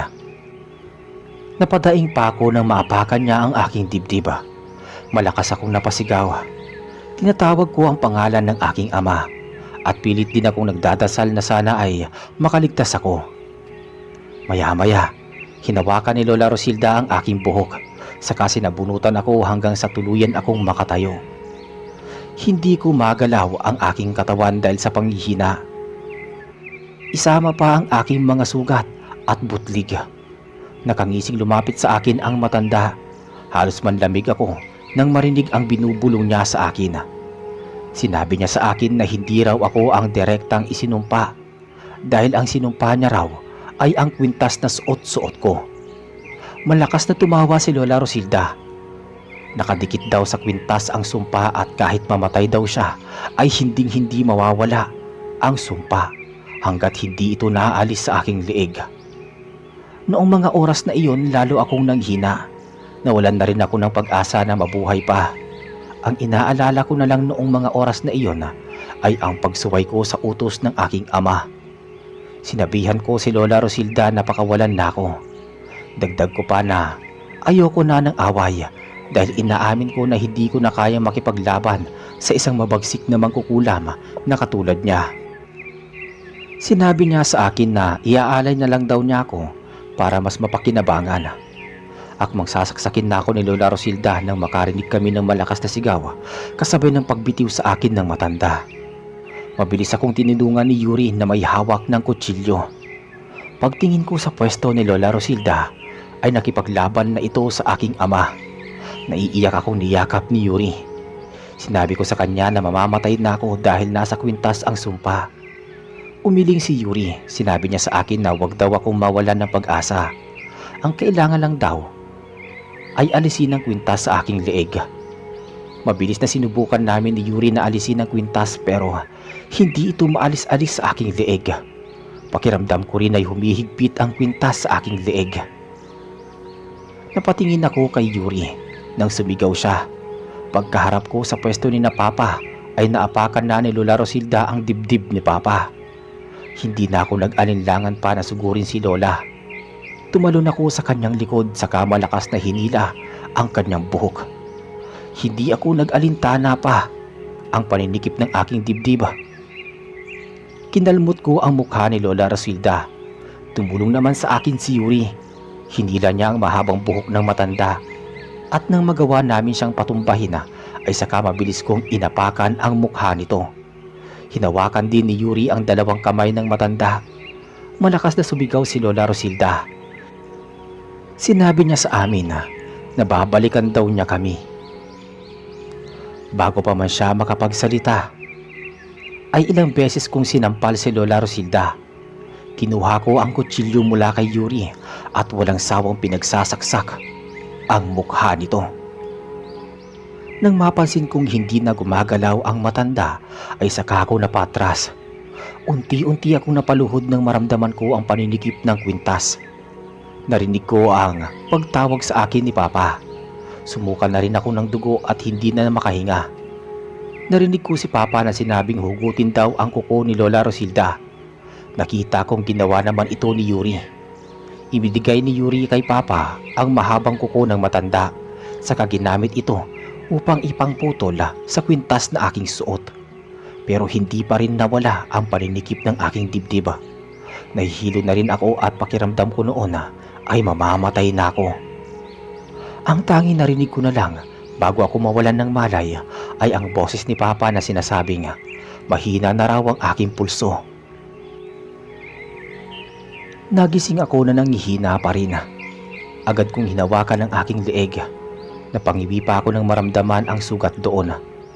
Nang tignan ko ang aking kamay at katawan ay wala na rin butlig-butlig. Tinignan ko ang paligid. Nakabalik na ako sa bahay namin. Napatingin ako sa may pintuan ng aking kwarto. Pumasok doon si Papa at nasa likuran niya si Yuri. Tinanong ako ni Papa kung kamusta na raw ang aking pakiramdam. Sinagot ko naman siya na nanghihina pa rin ako. Tinanong ko rin siya kung ano ang nangyari sa akin dahil buong akala ko talaga noon ay mamamatay na ako. Sinabihan ako ni Papa na muntik na raw akong mamatay pero naagapan daw dahil may dalang gamot si Yuri. Dinala daw nila ako sa bahay ni Lola Rosilda at doon daw sila gumawa ng gamot para mainom ko. Nagawa raw nilang matanggal ang kwintas sa aking leeg dahil sa kuko ni Lola Rosilda. Iniwan na rin daw nila ang bangkay ng matanda sa kuweba. At wala na rin daw silang balak na bumalik pa. Dagdag pa ni Papa ay nagawa na raw nilang maitapon din ang kwintas na iyon. Humingi ako ng tawad kay Papa dahil hindi ako sumang-ayon sa sinabi niya. Pero umiling si Papa. Sinabi niya sa akin na ang kwintas daw na iyon ay peke at nakita raw ni Papa ang totoong kwintas sa bahay daw ni Lola Rosilda.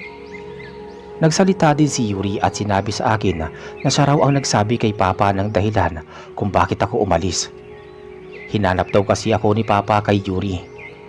Muli akong humingi ng tawad kay Papa pero ngumiti lang si Papa at sinabing wag na raw uulitin na umalis ng hindi nagpapaalam. Natatakot pa nga raw siya na baka raw patayin na ako pero sa kabutihang palad ay nasa tamang pagkakataon sila dumating ni Yuri. Naisipan ko na rin na tanungin noon si Papa patungkol sa sinasabi ni Lola Rosilda. Ikinuwento sa akin ni Papa na taksil pala ang pamilya noon ng matanda. Ninakaw daw kasi ng pamilya ni Lola ang pinangangalagaan na itim na libro ng mga albularyo.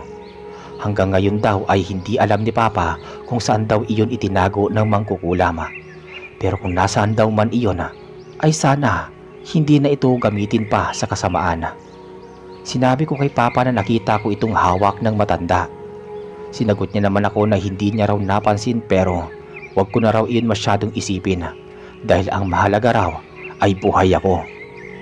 Pagkatapos ng nangyari ay bumalik kami sa normal na pamumuhay. Pero lumipat kami ng bahay. Hindi na kami nanatili pa sa bundok. Mas pinili na naming manirahan sa ibaba ng bundok katabi ang bahay ni Yuri. Ilang taon ang lumipas, namatay ang aking ama. Iniwan niya sa akin ang mga kagamitan niya sa pagiging albularyo. Noong una ay nanggagamot ako sa mga kabaryo ko. Pero sa huli ay naisipan kong ibaon sa hukay ang lahat ng pagiging aking albularyo. Sinabi ko sa aking sarili na dapat nang kalimutan ang mga bagay na konektado sa trahedyang nangyari sa akin. Ibinaon ko na ang lahat ng gamit ng pagiging albularyo sa lupa na tinatayuan ng bahay namin bago ako umalis ng baryo na iyon. Lumipat ako sa malapit na baryo at muling namuhay bilang isang normal na tao. Magpasa hanggang ngayon ay namuhay pa rin akong mag-isa. Wala akong asawa at anak pero ayos lang naman sa akin. Tanging ang channel nyo lang ang kasakasama ko araw-araw na siyang nag-iinganyo rin sa akin para ibahagi ang kwento na ito. Ang sugat ko naman sa aking leeg ay nagmistulang peklat na siyang naging dahilan kaya hindi ko makakalimutan ang pakikipaglaban ko sa isang mabagsik na mangkukulam.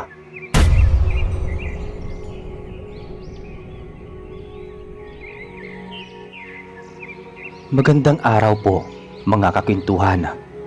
Ako po si Agnes at nais kong ibahagi ang isang totoong pangyayari na hindi ko malilimutan. Hanggang ngayon ay daladala ko pa rin ang bigat ng alaala ng taong 1982 sa isang liblib na baryo sa bahagi ng Luzon. Ang kwentong ito ay tungkol sa isang karinderya na naging sentro ng takot at lagim dahil sa isang kusinerong sinasabing may kakaibang kapangyarihan, isang mambabarang. Noong taong 1982, naninirahan ako sa isang maliit na baryo sa may kabundukan ng Aurora. Ang baryong iyon ay hindi madaling marating. Kailangan pang maglakad ng halos 2 oras mula sa bayan bago makarating sa kalsadang patungo sa amin. Karamihan sa mga nakatira doon ay umaasa lamang sa bukid at pangingisda sa ilog bilang kabuhayan. Payak ang buhay ngunit mahirap. Sa baryo namin ay may isang maliit na karinderya na madalas puntahan ng mga magsasaka at mangingisda kapag tapos na ang kanilang trabaho. Ang karinderyang iyon ay pag-aari ng isang matandang babae na ang pangalan ay Aling Pasing. At siya rin ang pangunahing kusinera. Hindi kalakihan ang karinderya, isang lumang bahay kubo na ginawang kainan. May 2 lamesa at ilang bangkong kawayan. Pero kahit ganoon, palaging may dumadayo. Si Aling Pasing ay kilala hindi lamang dahil sa kanyang masarap na luto, kundi dahil sa mga bulong-bulungan na siya raw ay may kakaibang kaalaman. Marami ang nagsasabing siya ay isang mambabarang.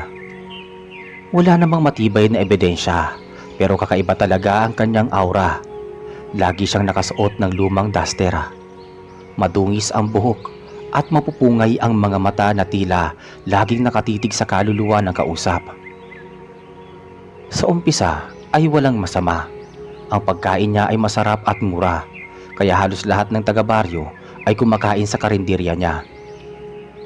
Ngunit dumating ang isang panahon na nagsimulang lumaganap ang kakaibang mga insidente. Nagsimula iyon nung isang magsasakang si Mang Ernesto ay biglang nagkasakit matapos kumain ng adobong manok sa karinderya. Sa una ay nakala ng lahat na simpleng pananakit lang ng tiyan, pero makalipas ang ilang araw, hindi na siya makatayo. Namayat siya ng sobra at laging sinasabi ng kanyang pamilya na pakiramdam nila ay may mga gumagapang na insekto sa loob ng tiyan niya. Dinala na siya sa albularyo ng baryo, pero wala ring nagawa. Hindi nagtagal, pumanaw si Mang Ernesto. Pagkaraan ng ilang linggo, sumunod naman ang isang dalagang si Nena.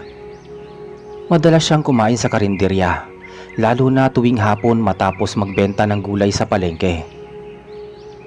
Bigla siyang nagkasakit at kagaya ni Mang Ernesto, nagsimula sa simpleng pananakit ng tiyan hanggang sa tuluyan siyang hindi makahinga. Ang mga kamag-anak niya ay nagsabing bago siya pumanaw, iniluwa niya ang isang maliliit na tipaklong na parang buhay pa. Mula noon, lumakas ang usap-usapan na si Aling Pasing ay hindi basta kusinera. Sinasabi ng mga matatanda na siya ay isang mambabarang, gumagamit ng pagkain bilang paraan upang maipadala ang kanyang sumpa. Ang baryo ay unti-unting nabalot ng takot. Maraming tumigil ng kumain sa karinderya. Ngunit may mga ilan pa rin na napipilitan dahil iyon lang ang pinakamalapit na kainan kapag sila ay naglalakbay. Ako po mismo ay nakaranas ng hindi ko malilimutan. Isang gabi, matapos kami nag-ani ng palay, dinala ako ng mga kaibigan ko sa karinderya para kumain. Pagod na pagod kami noon at wala kaming ibang maisip na pwedeng kainan. Umorder kami ng ginisang gulay at pritong isda. Habang kumakain kami, napansin ko na kakaiba ang lasa ng isda. Parang may mapait na lasa sa bandang gitna. Ngunit dahil sa sobrang gutom, hindi ko na inintindi.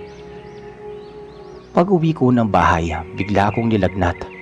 Nagising ako sa gitna ng gabi na parang may kung anong dumadagan sa aking dibdib.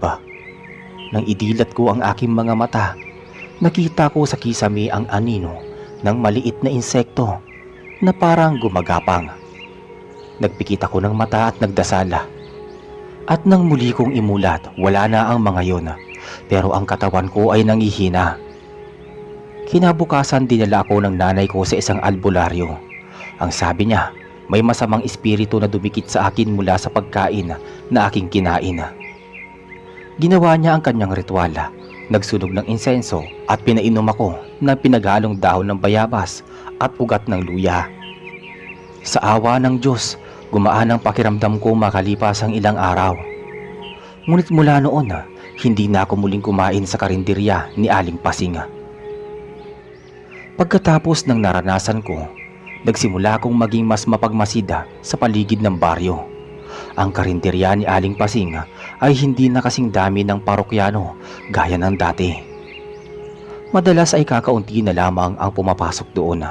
Subalit sa tuwing dadaan ako malapit, napapansin kong laging may usok na nagmumula sa loob at may mga kakaibang tunog na wari hindi normal sa isang karinderya. Minsan ay parang may mahinang ugong, minsan naman ay tila iyak ng bata na mabilis na mawawala kapag may tao nang dumaraan. Dumami pa ang kaso ng mga nagkakasakit sa aming baryo. Isa pang magsasaka na si Caroben ang biglang nagkasakit matapos kumain ng ginataang gulay. Ayon sa kanyang pamilya, nagsimula ito parang simpleng ubo at sipon. Pero kalaunan, may lumalabas na mga maliliit na uod sa kanyang plema. Hindi na siya umabot pa ng 2 linggo at tuluyan na siyang namatay. Ang mga ganitong pangyayari ay hindi na maitatanggi. Ang mga matatanda sa baryo ay laging nagbubulong-bulungan na may kababalaghan sa karinderya. Ngunit wala ring naglalakas loob na lumapit kay Aling Pasing para ito ay kumprontahin. Sa kabila ng takot, may kakaibang respeto din ang mga tao sa kanya. Para bang alam nilang kapag sinubukan siyang harapin, baka sila naman ang susunod. Ako bilang si Agnes ay hindi na muling lumapit pa sa lugar na yon. Ngunit isang gabi, may nangyaring nagpabago sa lahat. Sa mismong tapat ng karinderya, nakita ng ilang kabataan ang kakaibang pangyayari. Galing sila noon sa isang lamay at pauwi na nang mapansin nilang bukas pa ang karinderya kahit 10 oras na ng gabi. Mula sa bintana, nakita nila si Aling Pasing na tila may hinahalo sa malaking palayok. Ngunit imbis na pagkain, ang laman daw ay mga gumagalaw na insekto, mga ipis, kuliglig at maliliit na uod. At sa paligid niya, may mga kandilang nakapaligid sa mesa. Kinabukasan, kumalat agad ang kwento. Lalong natakot ang mga tao at halos wala nang gustong dumaan sa tapat ng karinderya. Ang ibang kapitbahay ay nagsimulang magkasakit din kahit hindi kumakain sa kanyang mga niluluto kasi malapit lang sa kanya. Sabi ng ilan, sapat na raw na malanghap ang usok mula sa karinderya para tamaan ng kanyang sumpa. Isang hapon may dumating na albularyo mula sa kabilang bayan. Si Ka Fidel, ang kilalang manggagamot na madalas tawagin kapag may malalang kaso ng kulam o barang. Dinala siya ng mga tao dahil wala na silang ibang masandalan. Si Ka Fidel ay may edad na rin, payat at laging may dalang maliit na sako ng mga halamang gamot at anting-anting. Pinuntahan niya ang karinderya upang magmasid mula sa malayo. Ayon sa ilang nakasaksi, sinabi raw ni Ka Fidel na mabigat ang enerhiya sa paligid ng lugar. Parang may mga espiritu na ikinulong sa loob ng karinderya at ginagamit bilang kasangkapan para sakta ng ibang tao. Dahil dito nagpasya siyang gumawa ng ritual sa aming baryo upang kontrahin ang kapangyarihan ni Aling Pasing. Noong gabing yun, nagtipo ng ilan sa gitna ng baryo. Nagsindi si Ka Fidel ng mga insenso at naglagay ng asin sa 4 na sulok ng kalsada. Gumamit siya ng manok na puti bilang alay. Habang ginagawa niya ang ritual, biglang lumakas ang hangin kahit walang bagyo. Ang mga tao ay nagsisitakbuhan dahil sa takot. May ilan na nagsabing nakarinig sila ng halakhak ng babae mula sa direksyon ng karinderya. Pagkatapos ng ritual, bumagsak ang manok na para bang biglang namatay kahit hindi pa ito kinakatay. Ang sabi ni Ka Fidel, malakas ang mampabarang at hindi basta-basta mapapahinto. Ngunit nagbigay siya ng babala sa lahat na iwasang lumapit sa karinderya sa mga susunod na linggo. Ako mismo ay nakaramdam ng matinding kaba habang nakikinig sa mga kwento ng kapitbahay ko. Ang buong baryo ay nababalot na ng takot. Ang mga bata ay hindi na pinapalabas tuwing gabi. At ang mga matatanda palaging nagdarasal ng orasyon. Makalipas ang 3 araw, isang trahedya ang naganap. Nasunog ang maliit na kubo sa tabi ng karinderya. At doon nakatira ang pamilya ng magsasaka. Walang malinaw na dahilan ng pagkasunog. Ang mga tao ay agad na nagsabing iyon ang bunga ng sumpa. Ang pamilya ay nakaligtas ngunit lahat ng kanilang gamit ay natupok. Sa gitna ng sunog may ilan na nagsabing nakita daw nilang nakatayo si Aling Pasing sa gilid ng kalsada, nakatitig lamang habang sinusunog ang bahay. Walang kahit anong ekspresyon sa muka. Pagkatapos ng pangyayaring yon, tuluyan nang tumindi ang paniniwala ng lahat na siya nga ay isang mambabarang. Ngunit sa kabila nito, wala pa rin naglakas loob na lapitan siya. Lalo na tila mas nagiging tahimik siya at mas bihira na lumabas ng karinderya. Makalipas ang ilang linggo mula nang masunog ang kubo ng mag-anak, lalong naging mailap ang kapalaran ng baryo namin. Halos gabi-gabi ay may kakaibang ingay na naririnig sa paligid ng karinderya. Ang sabi ng mga nakatira na malapit doon, may mga tunog ng kuliglig at uwak na sabay-sabay na lumalakas tuwing haping gabi. Ang mga aso naman sa kapitbahay ay walang tigil sa tahol. Nakatitig sa direksyon ng bahay kainan ni Aling Pasing. Nawari may nakikita silang hindi makita ng karaniwang tao. Sa umaga makikita ang mga bakas ng abo sa paligid ng karinderya na tila may sinunog na kung anong bagay sa loob nun. Ang usok na umaakyat mula sa bubong ay may kakaibang amoy. Hindi tulad ng normal na niluluto. Para itong pinaghalong nasusunog na buhok at bulok na karne. Ang mga tao ay nagsimulang umiwas ng tuluyan. Kung dati ay ilan pa ang pumapasok para kumain, ngayon ay halos wala na talaga. Ngunit ang nakapagtataka, kahit walang bumibili, hindi man lang nakikita nga nauubusan ng pagkain sa loob ng karinderya. Ako si Agnes ay palaging nakamasid mula sa malayo. Madalas kapag dumadaan ako pauwi galing bukid, tinitignan ko ang loob ng karinderya. May mga pagkakataon na makikita ko si Aling Pasing na nakaupo lamang, nakatitig sa pinto na para bang may hinihintay. Ang kanyang mga mata ay tila laging mapupungay, ngunit may malalim na nakakatakot. Kapag nagkataong magtagpo ang aming tingin, mabilis kong ibinabaling ang aking paningin dahil pakiramdam ko ay parang nahihigop ang aking lakas. Hindi nagtagal, isa pang pangyayari ang nagpatibay sa takot ng mga tao. Ang anak ni Caroben na si Lisa, isang dalagita na mahilig maglaro sa labas tuwing hapon, ay biglang nagkasakit. Sa simula ay normal na lagnat lamang, pero makalipas ang 3 araw, nagsimula na siyang makakita ng mga insekto sa paligid kahit wala naman. Ayon sa kanyang nanay, napapasigaw daw si Lisa sa gabi dahil may gumagapang na alupihan sa kanyang mga braso at hita. Ngunit kapag tinitignan nila, wala naman silang makita. Ang mas malala pa, natagpo ang puno ng kagat ng maliliit na hayop ang balat ni Lisa, kahit hindi naman lumalabas ng bahay yung bata.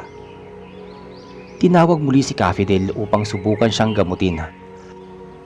Gumawa siya ng ritual gamit ang mga dahon ng lagundi at isang maliit na krus na yari sa kawayan. Pinainom niya si Lisa ng pinaglagaan ng ugat at nag-orasyon.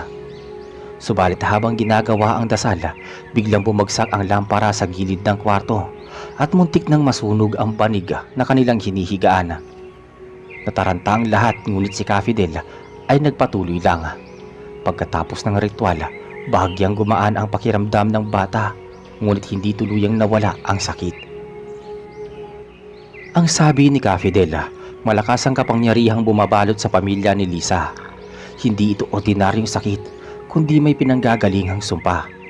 At muli niyang binanggit ang karinderya bilang ugat ng lahat ng nangyayari. Sa puntong yon, marami na sa baryo ang gustong paalisin si Aling Pasing. Ngunit may mga matatanda rin na nagsasabing delikado yon. Ang mga mambabarang daw ay hindi basta-basta kinakalaban, sapagkat ang kanilang galit ay maaaring magdala ng higit pang kamalasan. Kaya ang karamihan ay piniling manahimik. Nagdarasal na lamang gabi-gabi at umiiwas na dumaan sa lugar. Isang gabi nakaranas ako ng personal na kababalaghan. Pauwi ako galing sa bahay ng pinsang ko. Dumaan ako sa kalsadang malapit sa karinderya. Madilim ang paligid dahil walang ilaw ang poste sa bahaging yun. Habang naglalakad ako, naramdaman kong may malamig na hangin na dumampi sa akin. Kasabay nito nakarinig ako ng mahihinang yabag sa likod. Nang lumingon ako, wala namang tao. Nagpatuloy ako sa paglalakad, ngunit lalo pang lumakas ang pakiramdam ko na may sumusunod. Nang malapit na ako sa tapat ng karinderya, biglang huminto ang yabag. Ngunit sa gilid ng aking mata ay nakita kong may nakasilip sa bintana ng karinderya. Isang pares ng pulang mata ang nakatitig sa akin. Mabilis kong tinakbuhan ang daanan hanggang sa makauwi ako. Sa gabing yon, hindi ako nakatulog. Paulit-ulit kong nakikita sa isip ko ang mga matang iyon, nagbabaga sa dilim. Kinabukasan nagkwento ako sa aking nanay tungkol sa nakita ko. Sinabi niya na iyon daw na palatandaan na napili na akong puntiryahin ng mambabarang. Dahil dito muli kaming tumawag kay Ka Fidel upang gumawa ng palangga. Naglagay siya ng mga dahon ng saging sa pintuan at binigyan kami ng maliit na dahon ng kalachuchi. Ang bili niya, laging ipahid ito tuwing gabi upang makaiwas sa masasamang espiritu. Habang tumatagal, mas naging mahirap ang pamumuhay sa baryo. Marami ang nagkakasakit ng walang dahilan. Ang ilan ay naglalaway ng labis. Ang iba naman ay nagsusuka ng mga kakaibang bagay tulad ng buhok at uod. Ang mga tao ay halos nagsimulang lumikas patungo sa kalapit na baryo upang makaiwas sa sumpa. Ang baryo namin na dati ay puno ng buhay at ingay ay unti-unting tumahimik at mapanglaw. Si Aling Pasing nananatiling tahimik lang sa kanyang karinderya. Hindi siya lumalabas, ngunit may mga pagkakataon na nakikita siyang nakaupo sa harap ng lamesa. Hawak ang isang maliit na garapon na puno ng mga gumagalaw na insekto. Walang lumalapit sa kanya at mas nagiging misteryoso habang lumilipas ang panahon. Habang lumilipas ang mga buwan noong taong 1982, halos hindi na matatawag na baryo ang aming lugar. Ang mga bahay ay nananahimik, ang mga tao ay bihira ng lumabas, at ang mga dating masayang pagtitipon tuwing pista o kasalan ay tuluyan nang nawala. Lahat ng usapan ay umiikot lamang sa sumpa ng karinderya at sa takot na idinidulot nito sa amin. Marami pamilya ang nagpasya na lumikas doon. Ang mga nakatira ay nagdasal na lamang araw-araw. Nag-aalay ng kandila at insenso sa kanilang mga altara. Ang mga ina ay laging may dalang bawang o asin sa may bulsa nila. Ang mga lalaki naman ay naglagay ng mga palaspas at krus sa kanilang mga pintuan. Ngunit kahit ganon, hindi pa rin huminto ang mga kakaibang pangyayari. Isang madaling araw, ginising ang buong baryo ng malakas na sigaw mula sa bahay ng isang magsasakang si Pedro. Nang puntahan ng mga kapitbahay, nakita nila siyang nakahandusay sa may sahig. Nanginginig at nakadilat ang mga mata na tila wala sa katinuan. Ang katawan niya ay puno ng kagat ng hindi mapaliwanag na insekto at ang kanyang bibig ay bumubula. May mga nagsasabing nakita raw nila si Pedro noong nakaraang araw na bumibili ng tinola sa karinderya. Muli ang sisi ay bumalik kay Aling Pasing. Ngunit ang nakakapagtaka, kahit wala nang halos bumibili, tila hindi nagugutom o nagkukulang si Aling Pasing.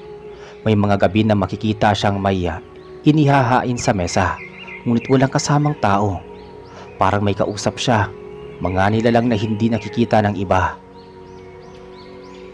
Ako naman ay nananatiling nakamasida. Sa kabila ng takot, may bahagi ng aking kalooban na nagtataka kung bakit nangyari lahat ng to. Ngunit dumating ang isang gabi na tuluyan nang nagpatibay sa aking paniniwala. Noong gabing yon, malakas ang ulan at halos hindi marinig ang ingay ng paligid. Ngunit habang ako'y nakahiga, biglang may kumalabog sa aming bubong. Parang may mabigat na bagay na tumalon doon. Sinundan ito ng tunog na parang pagapang ng pagapang at maraming paa.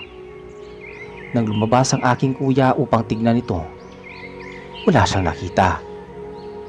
Ngunit sa bandang bubungan ng karinderya, makikita raw ang aninong kumikilos na para isang malaking insekto nakasampa sa may bubong. Kinabukasan, Kumalat ang balita na may ilang kabataan ang nakakita ng napakaraming kuliglig na lumilipad palibot sa karinderya. Kahit hindi naman panahon ng ganitong uri ng insekto, ang mga puno sa paligid ay tila natuyo at ang lupa ay parang hindi tinutubuan ng kahit anong damo. Para bang ang mismong lupa ay sinumpa. Dahil sa mga pangyayaring ito, muling dumating si Kafidel.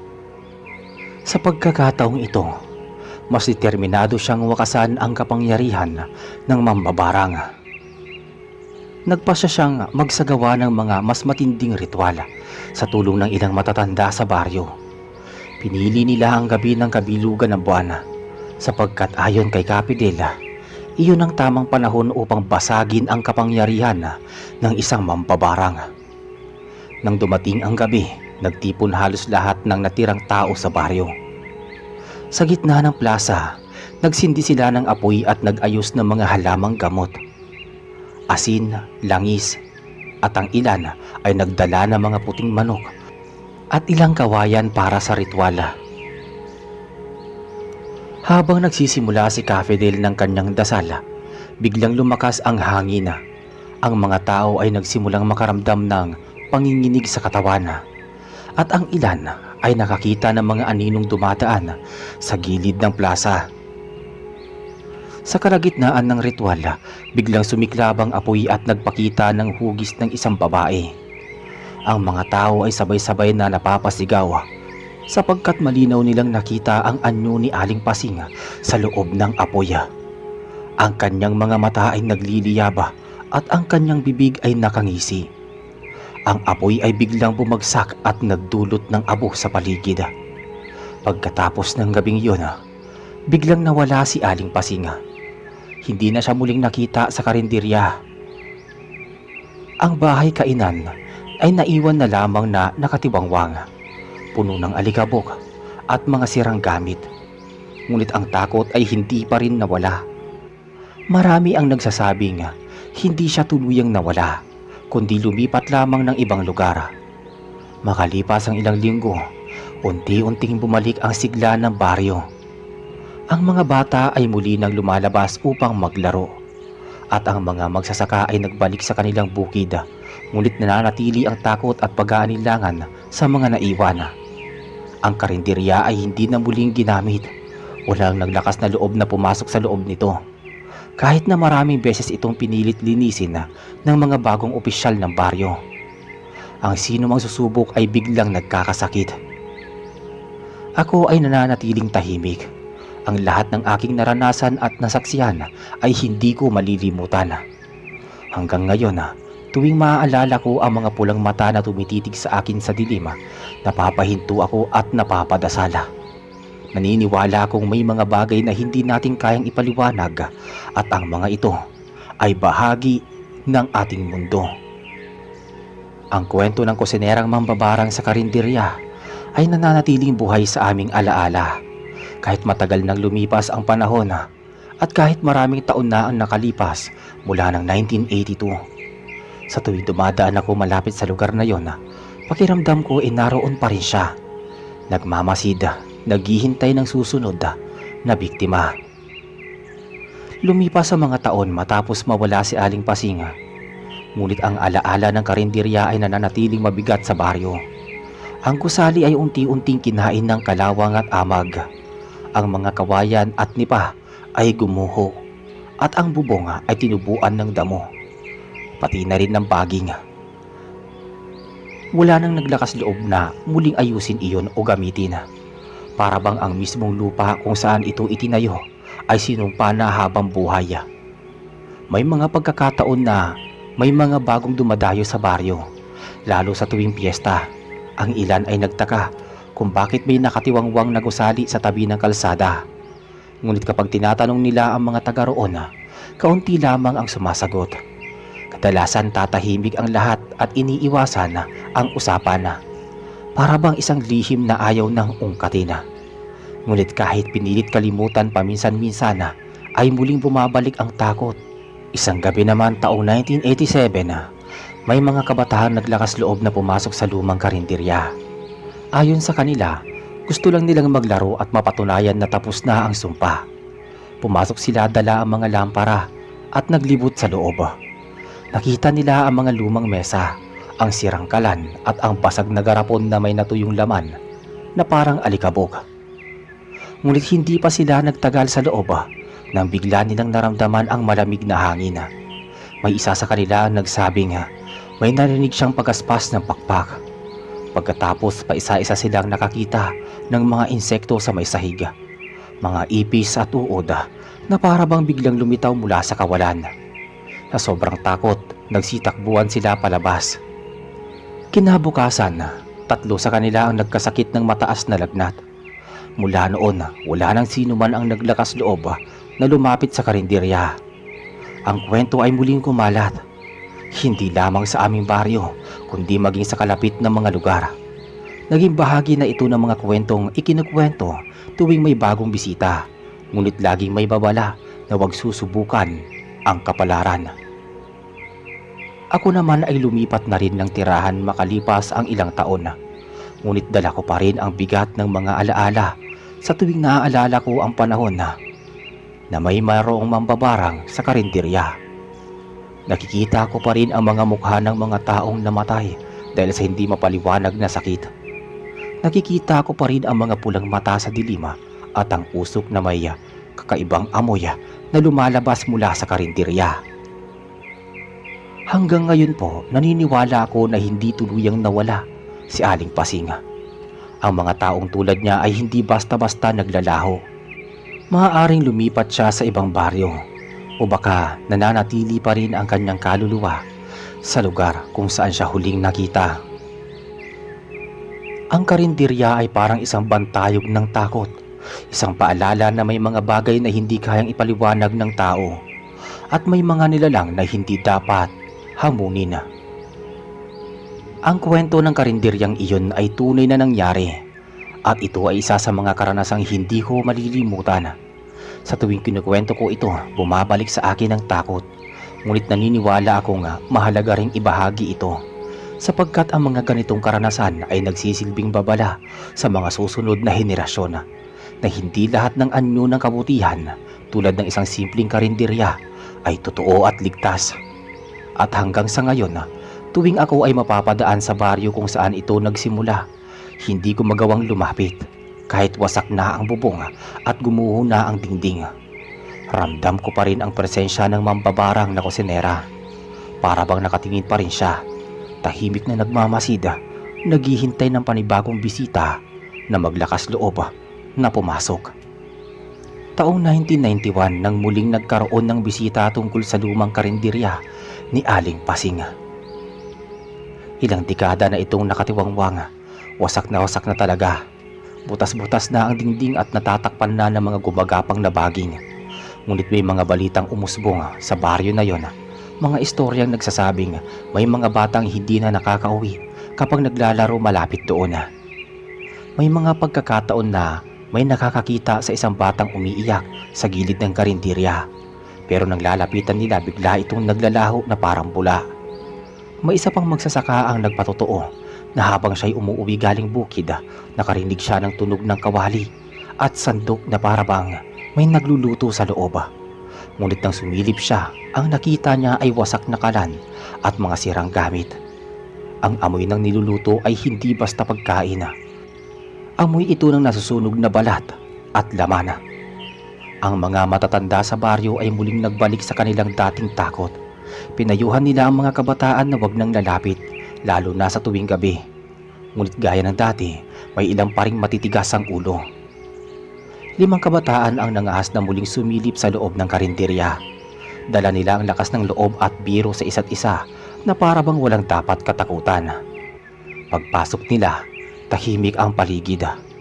Ang mga dingding ay puno ng lumot at ang sahig ay may butas. Ngunit sa pinakagilid ng karinderya, may nakita silang lamesang luma, ngunit parang hindi natitinag. May nakapatong na kalderong may takip. Isa sa kanila ang nagbukas nito at doon sila nabigla sapagkat sa loob ay may lumang bigas na hilaw na may halong uod. Ang isa ay napatras at nadapa, ngunit bago pa sila makalabas, May naririnig silang kaluskos mula sa bubong. Doon nila nakita ang isang anino. Maliit sa una ngunit habang tumatagal ay lumalaki. Ang anino ay hugis ng isang matandang babae. Sa dilim nakita nilang kumikislap ang pulang mata at kasunod noon ay ang umalingaw-ngawang isang tinig na papulong. Tila mula sa ilalim ng lupa. Hindi nila maintindihan ng salita ngunit ang pakiramdam nila ay parang minumura at isinusumpa sila. Nagsitakbuhan sila palabas ngunit isa sa kanila ang nahuli.